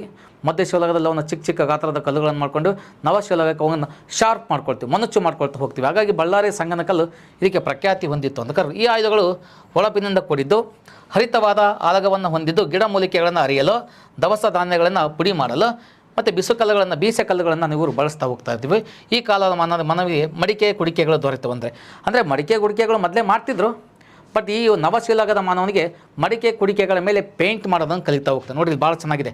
ಇವುಗಳಲ್ಲಿ ಕೆಲವು ಅಲಂಕಾರಿಕಲ್ಪಟ್ಟ ಮಡಿಕೆಗಳು ಸಿಕ್ಕಿವೆ. ಅಂದರೆ ಅವುಗಳ ಮೇಲೆ ಪ್ರಾಚೀನ ಶಿಲಾಯುಗದಲ್ಲಿ ಮನುಷ್ಯ ಮಡಿಕೆಗಳ ಬಗ್ಗೆ ಗೊತ್ತಿಲ್ಲ. ಮಧ್ಯಶಿಲಾಯುಗದ ಮನುಷ್ಯ ಮಡಿಕೆಗಳನ್ನು ಮಾಡೋದು ಕಲಿತಾನೆ. ನವಶಿಲಾಯುಗದ ಮನುಷ್ಯ ಮಡಿಕೆಗಳಿಗೆ ಪೇಂಟ್ ಮಾಡೋದನ್ನು ಕಲಿತಾ ಹೋಗ್ತಾನೆ. ಹಾಗಾದರೆ ಮಡಿಕೆಗಳನ್ನು ಧಾನ್ಯ ಒಂದು ಸೇಕರಣೆಗಾಗಿ ಬಳಸ್ತಾ ಇದ್ರು. ಯಾವ ರೀತಿ ಧಾನ್ಯಗಳನ್ನು ಅಂದರೆ ಅಕ್ಕಿ, ಗೋಧಿ ಹಾಗೂ ಇನ್ನಿತರ ದವಸ ಧಾನ್ಯಗಳನ್ನು ಮನುಷ್ಯ ಇಲ್ಲಿ ಒಂದು ಕಡೆ ಸ್ಟೋರೇಜ್ ಮಾಡ್ತಾ ಇದ್ದ ಅಂತ ಕರ್ಕೊಳ್ತಾ ಹೋಗ್ತೀವಿ. ಈ ಕಾಲದ ಮನುಷ್ಯ ಬಟ್ಟೆ ನೇಯುವುದನ್ನು ಇಲ್ಲಿ ಕಲಿತಾ ಅಂತೀವಿ. ಇದು ನಮಗೆ ಸ್ಪರ್ಧಾತ್ಮಕ ಪರೀಕ್ಷೆಗೆ ಸಂಬಂಧಪಟ್ಟಂಗೆ ಕೆಲವೊಂದು ಕಾನ್ಸೆಪ್ಟ್ ಆಗುತ್ತೆ. ಹಾಗಾದರೆ ಇಷ್ಟೆಲ್ಲ ನಾವು ಓದ್ಕೊತ ಬಂದಿವಿ. ಇಷ್ಟೆಲ್ಲ ಓದ್ಕೊಂಡ್ಬಂದ್ಮೇಲೆ ನಾವು ಯಾವ ವಿಷಯ ನೋಡ್ಕೊಂತ ಹೋದ್ವಿ ನೋಡಿ, ಅದ್ಭುತವಾದ ನಮಗೆ ಇಲ್ಲಿ ವಿಷಯ ನೋಡ್ತಾ ಹೋಗ್ತೀವಿ. ಭಾರತದ ಒಂದು ಉಪಖಂಡ ಅಂತ ಯಾಕೆ ಕರೆದ್ವಿ, ಪರ್ಯಾಯ ದ್ವೀಪ ಅಂತ ಯಾಕೆ ಕರ್ಕೊಂಡ್ವಿ, ಭೌಗೋಳಿಕ ಶಿಕ್ಷಣಗಳು ನಿಮಗೆ ಗೊತ್ತಾದವು. ಭಾರತದ ಭೌಗೋಳಿಕ ಇಲ್ಲಿ ಪೂರ್ವಕ್ಕೇನಿದೆ, ಪಶ್ಚಿಮಕ್ಕೇನಿದೆ, ಎಷ್ಟು ರಾಜ್ಯಗಳಿವೆ, ಎಷ್ಟು ಕೇಂದ್ರಾಡಳಿತ ಪ್ರದೇಶ ಇದೆ, ಅದ್ರ ಜೊತೆಗೆ ಇಲ್ಲಿ 6,100 ಜಲಗಡಿ ಅಂತ ಕರ್ಕೊಳ್ತೀವಿ. ದ್ವೀಪಗಳನ್ನು ಸೇರಿದ 7,516 ಅಂತ ಕರ್ಕೊಳ್ತೀವಿ. ಅದ್ರ ಜೊತೆಗೆ ಭಾರತ ಟೋಟಲ್ ಕ್ಷೇತ್ರಫಲ ಅಂತ ಕರ್ಕೊಳ್ತೀವಿ. ಈ ಥರ ಕಾನ್ಸೆಪ್ಟ್ಗಳನ್ನು ನೀವು ಅದ್ಭುತವಾಗಿ ನೋಡ್ಕೊಳ್ತಾ ಹೋದ್ವಿ. ಆಮೇಲೆ ಭರತ ವರ್ಷ ಅಂದ್ವಿ, ಭರತ ಖಂಡ ಅಂತ ಕರ್ಕೊಂಡಿವಿ, ಯಾಕೆ ಅಂತ ಕರೀತೀವಿ. ಆಮೇಲೆ ಎಷ್ಟು ಉತ್ತರದಲ್ಲೇನಿದೆ, ಪೂರ್ವದಲ್ಲೇನಿದೆ, ಪಶ್ಚಿಮದಲ್ಲಿದೆ, ದಕ್ಷಿಣದಲ್ಲಿದೆ, ಎಲ್ಲ ವಿಷಯಗಳು ನೋಡ್ಕೊಳ್ತೀವಿ. ಆಮೇಲೆ ಹಿಮಾಲಯ ಪರ್ವತ ನಮ್ಮನ್ನು ಹೆಂಗೆ ಕಾಪಾಡುತ್ತೆ, ಮತ್ತು ಗಂಗಾ ನದಿಯ ಪೈಲುಗಳನ್ನು ನಾವು ಹೆಂಗೆ ಕರ್ಕೊಳ್ತೀವಿ, ಅನ್ನದ ಪಾತ್ರೆಗಳು ಅಂತ ಕರ್ಕೊಳ್ತಾ ಹೋಗ್ತೀವಿ. ಆಮೇಲೆ ಈ ರೀತಿ ಕೆಲವೊಂದು ಮತ್ತು ನರ್ಮದಾ ನದಿ ಬಗ್ಗೆ ಓದಿದ್ವಿ. ನರ್ಮದಾ ನದಿ ನಮ್ಗೆ ಗೊತ್ತಲ್ಲ, ಭಾರತವನ್ನು ಉತ್ತರ ಭಾರತ ಮತ್ತು ದಕ್ಷಿಣ ಭಾರತ ಅಂತೇಳಿ ಎರಡನ್ನು ಡಿವೈಡ್ ಮಾಡ್ತಾ ಹೋಗುತ್ತೆ. ಮತ್ತು ಭೌಗೋಳಿಕ ಲಕ್ಷಣಗಳನ್ನು ನೋಡ್ತಾ ಹೋಗಿದ್ವಿ. ಮತ್ತು ಅನೇಕ ಇಲ್ಲಿ ಸಾಮ್ರಾಜ್ಯಗಳು ಅಂದರೆ ಪಾಂಡ್ಯ, ಚೇರ ಮತ್ತು ಚೋಳ ಸಾಮ್ರಾಜ್ಯಗಳು ಹುಟ್ಕೊಳ್ತವೆ. ಅವುಗಳ ಬಗ್ಗೆ ಸ್ಪಷ್ಟವಾದ ಮಾಹಿತಿ ನೋಡ್ಕೊಂಡಿದ್ವಿ. ಆಮೇಲೆ ನೆಕ್ಸ್ಟ್ ಇಂಪಾರ್ಟೆಂಟಾಗಿ ಇಲ್ಲಿ ಅನೇಕ ರೀತಿಯ ಜನಾಂಗಗಳಿವೆ, ಹಾಗೆ ವೈವಿಧ್ಯತೆಯಿಂದ ಕೂಡಿರ್ತಕ್ಕಂಥ ದೇಶ ಅಂತ ಕರ್ಕೊಳ್ತಾ ಹೋಗ್ತೀವಿ. ಮತ್ತು ಪ್ರಾಗೈತಿಹಾಸ ಕಾಲದ ಬಗ್ಗೆ ನಾವು ನೋಡ್ಕೊಂಡ್ವಿ. ಇಲ್ಲಿ ಪ್ರಾಗೈತಿಹಾಸ ಕಾಲ, ಆದ್ಯ ಇತಿಹಾಸ ಕಾಲ, ಇತಿಹಾಸ ಕಾಲ. ಅಂದರೆ ಪ್ರಾಗೈತಿಹಾಸ ಕಾಲದ ಅಥವಾ ಇತಿಹಾಸ ಪೂರ್ವ ಕಾಲದ ಲಕ್ಷಣಗಳು ಯಾವ ರೀತಿ ಇದ್ವು, ಮನುಷ್ಯ ಯಾವ ರೀತಿ ಬೆಳೀತಾ ಹೋದ, ಮನುಷ್ಯ ಯಾವ ರೀತಿ ಕಲ್ಲುಗಳನ್ನು ಬಳಸ್ತಾ ಹೋದ ಅಂತ ನೋಡ್ಕೊಳ್ತೀವಿ. ಅದ್ರ ಜೊತೆಗೆ ಪ್ರಾಗೈತಿಹಾಸ ಕಾಲ, ಪೂರ್ವ ಇತಿಹಾಸ ಕಾಲ, ಇತಿಹಾಸ ಕಾಲದಲ್ಲಿ ಬದಲಾವಣೆ ನೋಡ್ಕೊಂಡ್ವಿ. ಮತ್ತು ಮನುಷ್ಯ ಯಾವ ತಾಣಗಳನ್ನು ಬಳಸ್ಕೊಳ್ತಾ ಹೋದ, ಯಾವ ರೀತಿ ಮನುಷ್ಯ ಬದುಕಿದ ಅಂತೇಳಿ ನೋಡ್ಕೊಳ್ತಾ ಹೋಗ್ತೀವಿ. ಮತ್ತು ಅಳಿವುಗಳಿಗಾಗಿ ಆತ ಕಲ್ಲುಗಳನ್ನು ಹುಡುಕ್ತಾ ಹೋದ, ಎಲ್ಲೆಲ್ಲಿ ಕಲ್ಲುಗಳು ಸಿಗ್ತಾವೆ ಅಲ್ಲೆಲ್ಲಿ ಆತ ಜೀವನವನ್ನು ಕಟ್ಕೊಳ್ತಾ ಹೋಗ್ತಾನೆ. ಮುಂದೆ ಇವು ಕೈಗಾರಿಕೆಗಳಾಗಿ ಬೆಳೀತಾ ಹೋಗ್ತವೆ. ಆಮೇಲೆ ಇದಾದ್ಮೇಲೆ ನೆಕ್ಸ್ಟ್ ಬರ್ತಕ್ಕಂಥ ಮನುಷ್ಯ ಕೆಲವೊಂದು ಕಲ್ಲಿನ ರಾಶಿಗಳನ್ನು ನೋಡ್ತಾ ಹೋಗ್ತಾನೆ. ಮತ್ತು ಕೆಲವೊಂದು ಕಡೆ ತುಂಬ ದಿನಗಳ ಕಾಲ ವಾಸ ಮಾಡ್ತಾನೆ. ಬೆಂಕಿಯ ಬಗೆಗಿನ ಗೊತ್ತಾಗುತ್ತೆ. ಅದರಲ್ಲಿ ಎಸ್ಪೆಷಲಿ ಕರ್ನೂಲಿನ ಗುಹೆಗಳು ಭಾಳ ಇಂಪಾರ್ಟೆಂಟ್ ಆಗುತ್ತೆ. ಮತ್ತು ಬೆಂಕಿಯ ಬಗೆಗೆ ಒಂದು ಮಾಹಿತಿ ಗೊತ್ತಾಗುತ್ತೆ. ಒಂದು ಎದಕ್ಕೆ ಬಳಸಿದ ಅಂತ ಬಂದಾಗ ಆಹಾರ ಬೇಯಿಸಲು, ಬೆಳಕನ್ನು ಮಾಡಲಿಕ್ಕೆ, ಮತ್ತು ಪ್ರಾಣಿಗಳನ್ನು ಹೆದರ್ಸೋಕ್ಕಾತ ಬಳಸಿದ ಅಂತೀವಿ. ಇನ್ನು ಗುಹಾಲಯಗಳಲ್ಲಿ ಕಂಡುಬರುವಂಥ ರೇಖಾಚಿತ್ರಗಳು ನಿಮಗೆ ಗೊತ್ತಿದೆ, ಇಂಪಾರ್ಟೆಂಟ್ ಹೇಳಿದ್ವಿ ನಾವು. ಮಧ್ಯಪ್ರದೇಶ, ಉತ್ತರ ಪ್ರದೇಶ, ಕರ್ನಾಟಕದಲ್ಲಿ ನಮಗೆ ಕಂಡುಬರ್ತವೆ ಅಂತ ನೋಡ್ಕೊಳ್ತೀವಿ. ಇನ್ನು ಬದಲಾಗುತ್ತಿರುವ ಪರಿಸರ ಅಂತ ಹೇಳಿದ್ವಿ. ಇಂಪಾರ್ಟೆಂಟಾಗಿ ಈ 12,000 ಹಿಂದಿನ ಒಂದು ವಾತಾವರಣದಿಂದ ಪರಿಸರ ಚೇಂಜ್ ಆಗ್ತಾ ಹೋಗುತ್ತೆ, ವಾತಾವರಣ ತಂಪಾಗ್ತಾ ಹೋಗುತ್ತೆ. ಇಟ್ ಮೀನ್ಸ್ ಅಲ್ಲಿ ತಾಪ ಹೆಚ್ಚಾಗ್ತಾ ಹೋಗುತ್ತೆ, ಹುಲ್ಲು ಹುಟ್ಕೊಳ್ತಾ ಹೋಗ್ತವೆ. ಹುಲ್ಲು ಎಲ್ಲೆಲ್ಲಿ ಹುಟ್ಕೊಳ್ತಾ ಹೋಗುತ್ತೆ ಅಲ್ಲೆಲ್ಲಿ ಕೆಲವೊಂದು ಪ್ರಾಣಿಗಳು ಸಂತಾನೋತ್ಪತ್ತಿ ಕಾರ್ಯವನ್ನು ಮಾಡ್ತವೆ. ಹಾಗೆ ಮನುಷ್ಯ ಪ್ರಾಣಿಗಳನ್ನು ಸಾಕ್ತಾ ಅವುಗಳ ಒಂದು ವಾಸ್ತವತೆ ಅರಿತು ಅವರ ಒಂದು ಪ್ರಾಣಿಗಳ ಸ್ವಭಾವವನ್ನು ಅರ್ಥಕೊಂಡು ಮನುಷ್ಯ ತನಗೆ ಬೇಕಾದಂಥ ಪ್ರಾಣಿಗಳನ್ನು ಸಾಕಕ್ಕೆ ಸ್ಟಾರ್ಟ್ ಮಾಡ್ತಾನೆ. ಹಾಗಾಗಿ ಹೈನುಗಾರಿಕೆ ಮತ್ತು ಪಶುಸಂಗೋಪನೆಗಳು ಸ್ಟಾರ್ಟ್ ಆಗುತ್ತೆ ಅಂತ ಹೇಳ್ತೀವಿ. ಮತ್ತು ಕೆರೆಗಳಲ್ಲಿ, ನದಿಗಳಲ್ಲಿ ಮೀನುಗಳನ್ನು ಹಿಡಿಯೋಕ್ಕೆ ಸ್ಟಾರ್ಟ್ ಮಾಡ್ತಾನೆ ಮನುಷ್ಯ. ಹಾಗೂ ಕೆಲವೊಂದು ದವಸ ಧಾನ್ಯಗಳನ್ನು ಆಹಾರಕ್ಕಾಗಿ ಬಳಸ್ತಾ ಹೋಗ್ತಾನೆ. ಕ್ರಮೇಣ ಅವುಗಳನ್ನು ಬೆಳೆಯುವ ವಿಧಾನವನ್ನು ಸಹಿತ ಮನುಷ್ಯ ಕಲಿತಾನೆ. ಹಾಗಾದರೆ ಇವು ತಿಳ್ಕೊಂಡಂಥ ಪ್ರಾಕ್ತನ ಶಾಸ್ತ್ರವನ್ನು ನಾವು 3 ಭಾಗ ಮಾಡ್ತಾರೆ. ಅಂದರೆ ಶಿಲಾಯುಗ 2 ಮಿಲಿಯನ್ ವರ್ಷಗಳಿಂದನೂ ಸಹಿತ ಹಿಂದೆ ಇತ್ತು ಅಂತ ಕರ್ಕೊಳ್ತೀವಿ. ಅದನ್ನು 3 ಭಾಗ ಮಾಡ್ತೀವಿ. ಇಂಪಾರ್ಟೆಂಟ್ ಬಂದಾಗ ಹಳೆ ಶಿಲಾಯುಗ, ಮಧ್ಯ ಶಿಲಾಯುಗ, ನವಶಿಲಾಯುಗ, ಅದರಲ್ಲಿ ನಾವು ಆದಿ, ಮಧ್ಯ ಮತ್ತು ಅಂತ್ಯ ಅಂತೇಳಿ ಕರ್ಕೊಂಡು ಹೋದ್ವಿ. ಅದರಲ್ಲಿ ಇಂಪಾರ್ಟೆಂಟಾಗಿ ಸುಮಾರು ಈ ಕಾನ್ಸೆಪ್ಟ್ ಏನಿದೆ, ಈ ಕಾನ್ಸೆಪ್ಟನ್ನು ಅದ್ಭುತವಾಗಿ ನಾವು ನೋಡ್ಕೊಂಡ್ವಿ. ಇಷ್ಟೆಲ್ಲ ಕೊಟ್ಟಿರ್ತಕ್ಕಂಥದ್ದು ನಾವು ಮೈಂಡ್ ಮ್ಯಾಪ್ ಥರ ನೋಡ್ಕೊಳ್ತೀವಿ. ಹಾಗಾದರೆ ಯಾವ ಥರ ಕೊಟ್ಟರೆ ಸರ್? ಹಾಗಾದರೆ ನೋಡಿರಿ, ಇಲ್ಲಿ ನಿಮಗೆ ಎಲ್ಲ ಡಿಟೇಲಾಗಿ ಓದ್ಕೊಂಡಿದ್ವಿ, ಆದರೂ ಸ್ವಲ್ಪ ಮೈಂಡ್ ಮ್ಯಾಪ್ ನೋಡೋಣ. ಇಲ್ಲಿ ಭಾರತ ಒಂದು ಉಪಖಂಡ ಇದ್ದಂಗೆ, ಉಪದ್ವೀಪ ಇದ್ದಂಗೆ. ಭಾರತ ಒಂದು ಉಪದ್ವೀಪ ಅಂತ ಕರ್ಕೊಳ್ತೀವಿ ಅಥವಾ ಪರ್ಯಾಯ ದ್ವೀಪ ಅಂತ ಕರ್ಕೊಳ್ತೀವಿ. ಹಿಮಾಲಯ ದಕ್ಷಿಣದಲ್ಲಿ ಸಮುದ್ರದಲ್ಲಿ ನೋಡಿ, ಹಾಗಾದರೆ ಹಿಮಾಲಯ ಇದೆ, ಅರಬ್ಬಿ ಸಮುದ್ರ ಇದೆ, ಹಿಂದೂ ಮಹಾಸಾಗರ ಇದೆ. ಹಾಗಾಗಿ ಇದು ನಾವು ನೋಡಿ ಭೌಗೋಳಿಕವಾಗಿ ಪೂರ್ವ ಪಶ್ಚಿಮ ಎಲ್ಲ ಭಾಗಗಳು ನಮ್ಗೆ ಕಾಣ್ತವಾಗ ಉಪಖಂಡ ಅಂತೀವಿ, ಉಪದ್ವೀಪ ಅಂತ ಕರ್ಕೊಳ್ತಾ ಹೋಗ್ತೀವಿ. ಭಾರತ ಭೌಗೋಳಿಕ ಲಕ್ಷಣಗಳು ಅಂತ ಬಂದಾಗ ವಿಶಾಲ ಮತ್ತು ವೈವಿಧ್ಯಮಯ ಭೌಗೋಳಿಕ ಲಕ್ಷಣಗಳು, ಸಮತಟ್ಟ ಪರ್ವತಗಳು, ಆಮೇಲೆ ನೆಕ್ಸ್ಟು ಇಲ್ಲಿ ಕೆಲವೊಂದು ನದಿಗಳು, ಕಡಲ ತೀರಗಳು ನೋಡ್ತಾ ಹೋಗ್ತೀವಿ. ಪ್ರಾಕೃತಿಕ ಸಂಪತ್ತಿನಿಂದ ಸಮೃದ್ಧವಾಗಿ ಕೂಡಿರ್ತಕ್ಕಂಥ ದೇಶ ಅಂತ ಕರ್ಕೊಳ್ತೀವಿ. ಇನ್ನು ಭಾರತದ ನೆರೆಯ ರಾಷ್ಟ್ರಗಳು ಅಂತ ಬಂದಾಗ ನಿಮ್ಗೆ ಹೇಳಿದೆ ನಾನು, ಅಪಾಚಿ ಬಾಂಬು ಮನೆ ಅಂತ ಹೇಳಿದೆ. ಚೀನಾ, ನೇಪಾಳ, ಭೂತಾನ್ ಮತ್ತು ಉತ್ತರಕ್ಕೆ ಪಶ್ಚಿಮ ಪಾಕಿಸ್ತಾನ. ನೋಡಿ ಉತ್ತರಕ್ಕೆ ಇಲ್ಲಿ ಇಂಪಾರ್ಟೆಂಟ್ ನೋಡಿ ಪಶ್ಚಿಮ ಪಾಕಿಸ್ತಾನ, ಅಫ್ಘಾನಿಸ್ತಾನ, ಪಶ್ಚಿಮಕ್ಕೆ ಪಾಕಿಸ್ತಾನದ ಇಲ್ಲಿ ಕೆಲವೊಂದು ಕಾನ್ಸೆಪ್ಟು. ಈಗ ಇವುಗಳನ್ನು ನಾವು ಅಷ್ಟು ಇಂಪಾರ್ಟೆಂಟ್ ನೋಡ್ತಾ ಇದ್ರು ಸಹಿತ ಕೆಲವೊಂದು ದೇಶಗಳನ್ನು ನೋಡ್ತಾ ಹೋಗ್ತೀವಿ, ಅವುಗಳನ್ನು ನೋಡ್ತಾ ಹೋಗ್ತೀವಿ. ಆಮೇಲೆ ನಾವು ತಿಳ್ಕೊಂಡು ಹೋಗೋಣ ಚರಿತ್ರೆಯ ಪ್ರವಾಸನ ಮತ್ತು ಕಾಲದಲ್ಲಿ ಭಾರತದ ಜೀವನ ಶೈಲಿ ಹೆಂಗಿತ್ತು, ಸಿಂಧು ನಾಗರಿಕತೆ ಹೆಂಗೆ ಉಟ್ಕೊಳ್ತು, ಗುಪ್ತರು ಯಾವ ರೀತಿ ಆಳ್ವಿಕೆ ಮಾಡಿದರು, ಪಾಂಡ್ಯ, ಚೋಳ ಮನೆತನಗಳು ಯಾವ ರೀತಿ ಉಟ್ಕೊಂಡು ಅಂತ ಕಲೆ ಮತ್ತು ಸಂಸ್ಕೃತಿ ವಿಜ್ಞಾನಕ್ಕೆ ಇವರು ಹೆಚ್ಚಿನ ಆದ್ಯತೆಯನ್ನು ಕೊಡ್ತಾ ಹೋಗ್ತಾರೆ ಅಂತ ನೋಡ್ಕೊಂಡು ಹೋಗ್ತೀವಿ. ಇನ್ನಷ್ಟು ಭಾರತದ ಪ್ರಮುಖ ನದಿಗಳನ್ನು ಗಂಗಾ ನದಿ, ಯಮುನಾ ನದಿ, ಬ್ರಹ್ಮಪುತ್ರ, ಸಿಂಧು, ಗೋದಾವರಿ, ಕೃಷ್ಣ, ಧರ್ಮದ, ತಪತಿ, ಕಾವೇರಿ ನದಿಗಳನ್ನು ಇಲ್ಲಿ ನಾವು ನೋಡ್ತಾ ಹೋಗ್ತೀವಿ. ಪ್ರಮುಖವಾಗಿ ನದಿಗಳು, ಕೃಷಿ, ಕುಡಿಯುವ ನೀರು, ವಿದ್ಯುತ್ ಮತ್ತು ಸಾಂಸ್ಕೃತಿಕ ಬೆಳವಣಿಗೆಗಳು ನಮಗೆ ಭಾಳ ಇಂಪಾರ್ಟೆಂಟ್ ಆಗುತ್ತೆ ಈ ಒಂದು ಕಾನ್ಸೆಪ್ಟ್. ಭಾರತದ ಸಂಸ್ಕೃತಿ ಮತ್ತು ಪರಂಪರೆ ಅಂತ ಬಂದಾಗ ವೈವಿಧ್ಯತೆಯ ಭಾಷೆಗಳು, ಧರ್ಮಗಳು, ಹಬ್ಬಗಳು, ಆಚರಣೆಗಳನ್ನು ನೋಡ್ತಾ ಹೋಗ್ತೀವಿ. ವಸುದೈವ ಕುಟುಂಬಂ ಅಂತ ಏನು ಕರ್ಕೊಳ್ತೀವಿ, ಕುಟುಂಬಕಂ ಅನ್ನೋದು ಇದು ಒಂದು ಮಹಾ ಉಪನಿಷತ್ತು ಕಂಡು ಬರುತ್ತೆ. ಇದು ಭಾಳ ಇಂಪಾರ್ಟೆಂಟ್ ಅನಿಸ್ತಾ ಹೋಗುತ್ತೆ. ಇನ್ನು ಯೋಗ, ಆಯುರ್ವೇದ, ಸಂಗೀತ, ನೃತ್ಯ ಮತ್ತು ಸಾಹಿತ್ಯದಲ್ಲಿ ಅಗ್ರಗಣ್ಯ ನಮ್ಮ ದೇಶ ಆಗಿರುತ್ತೆ.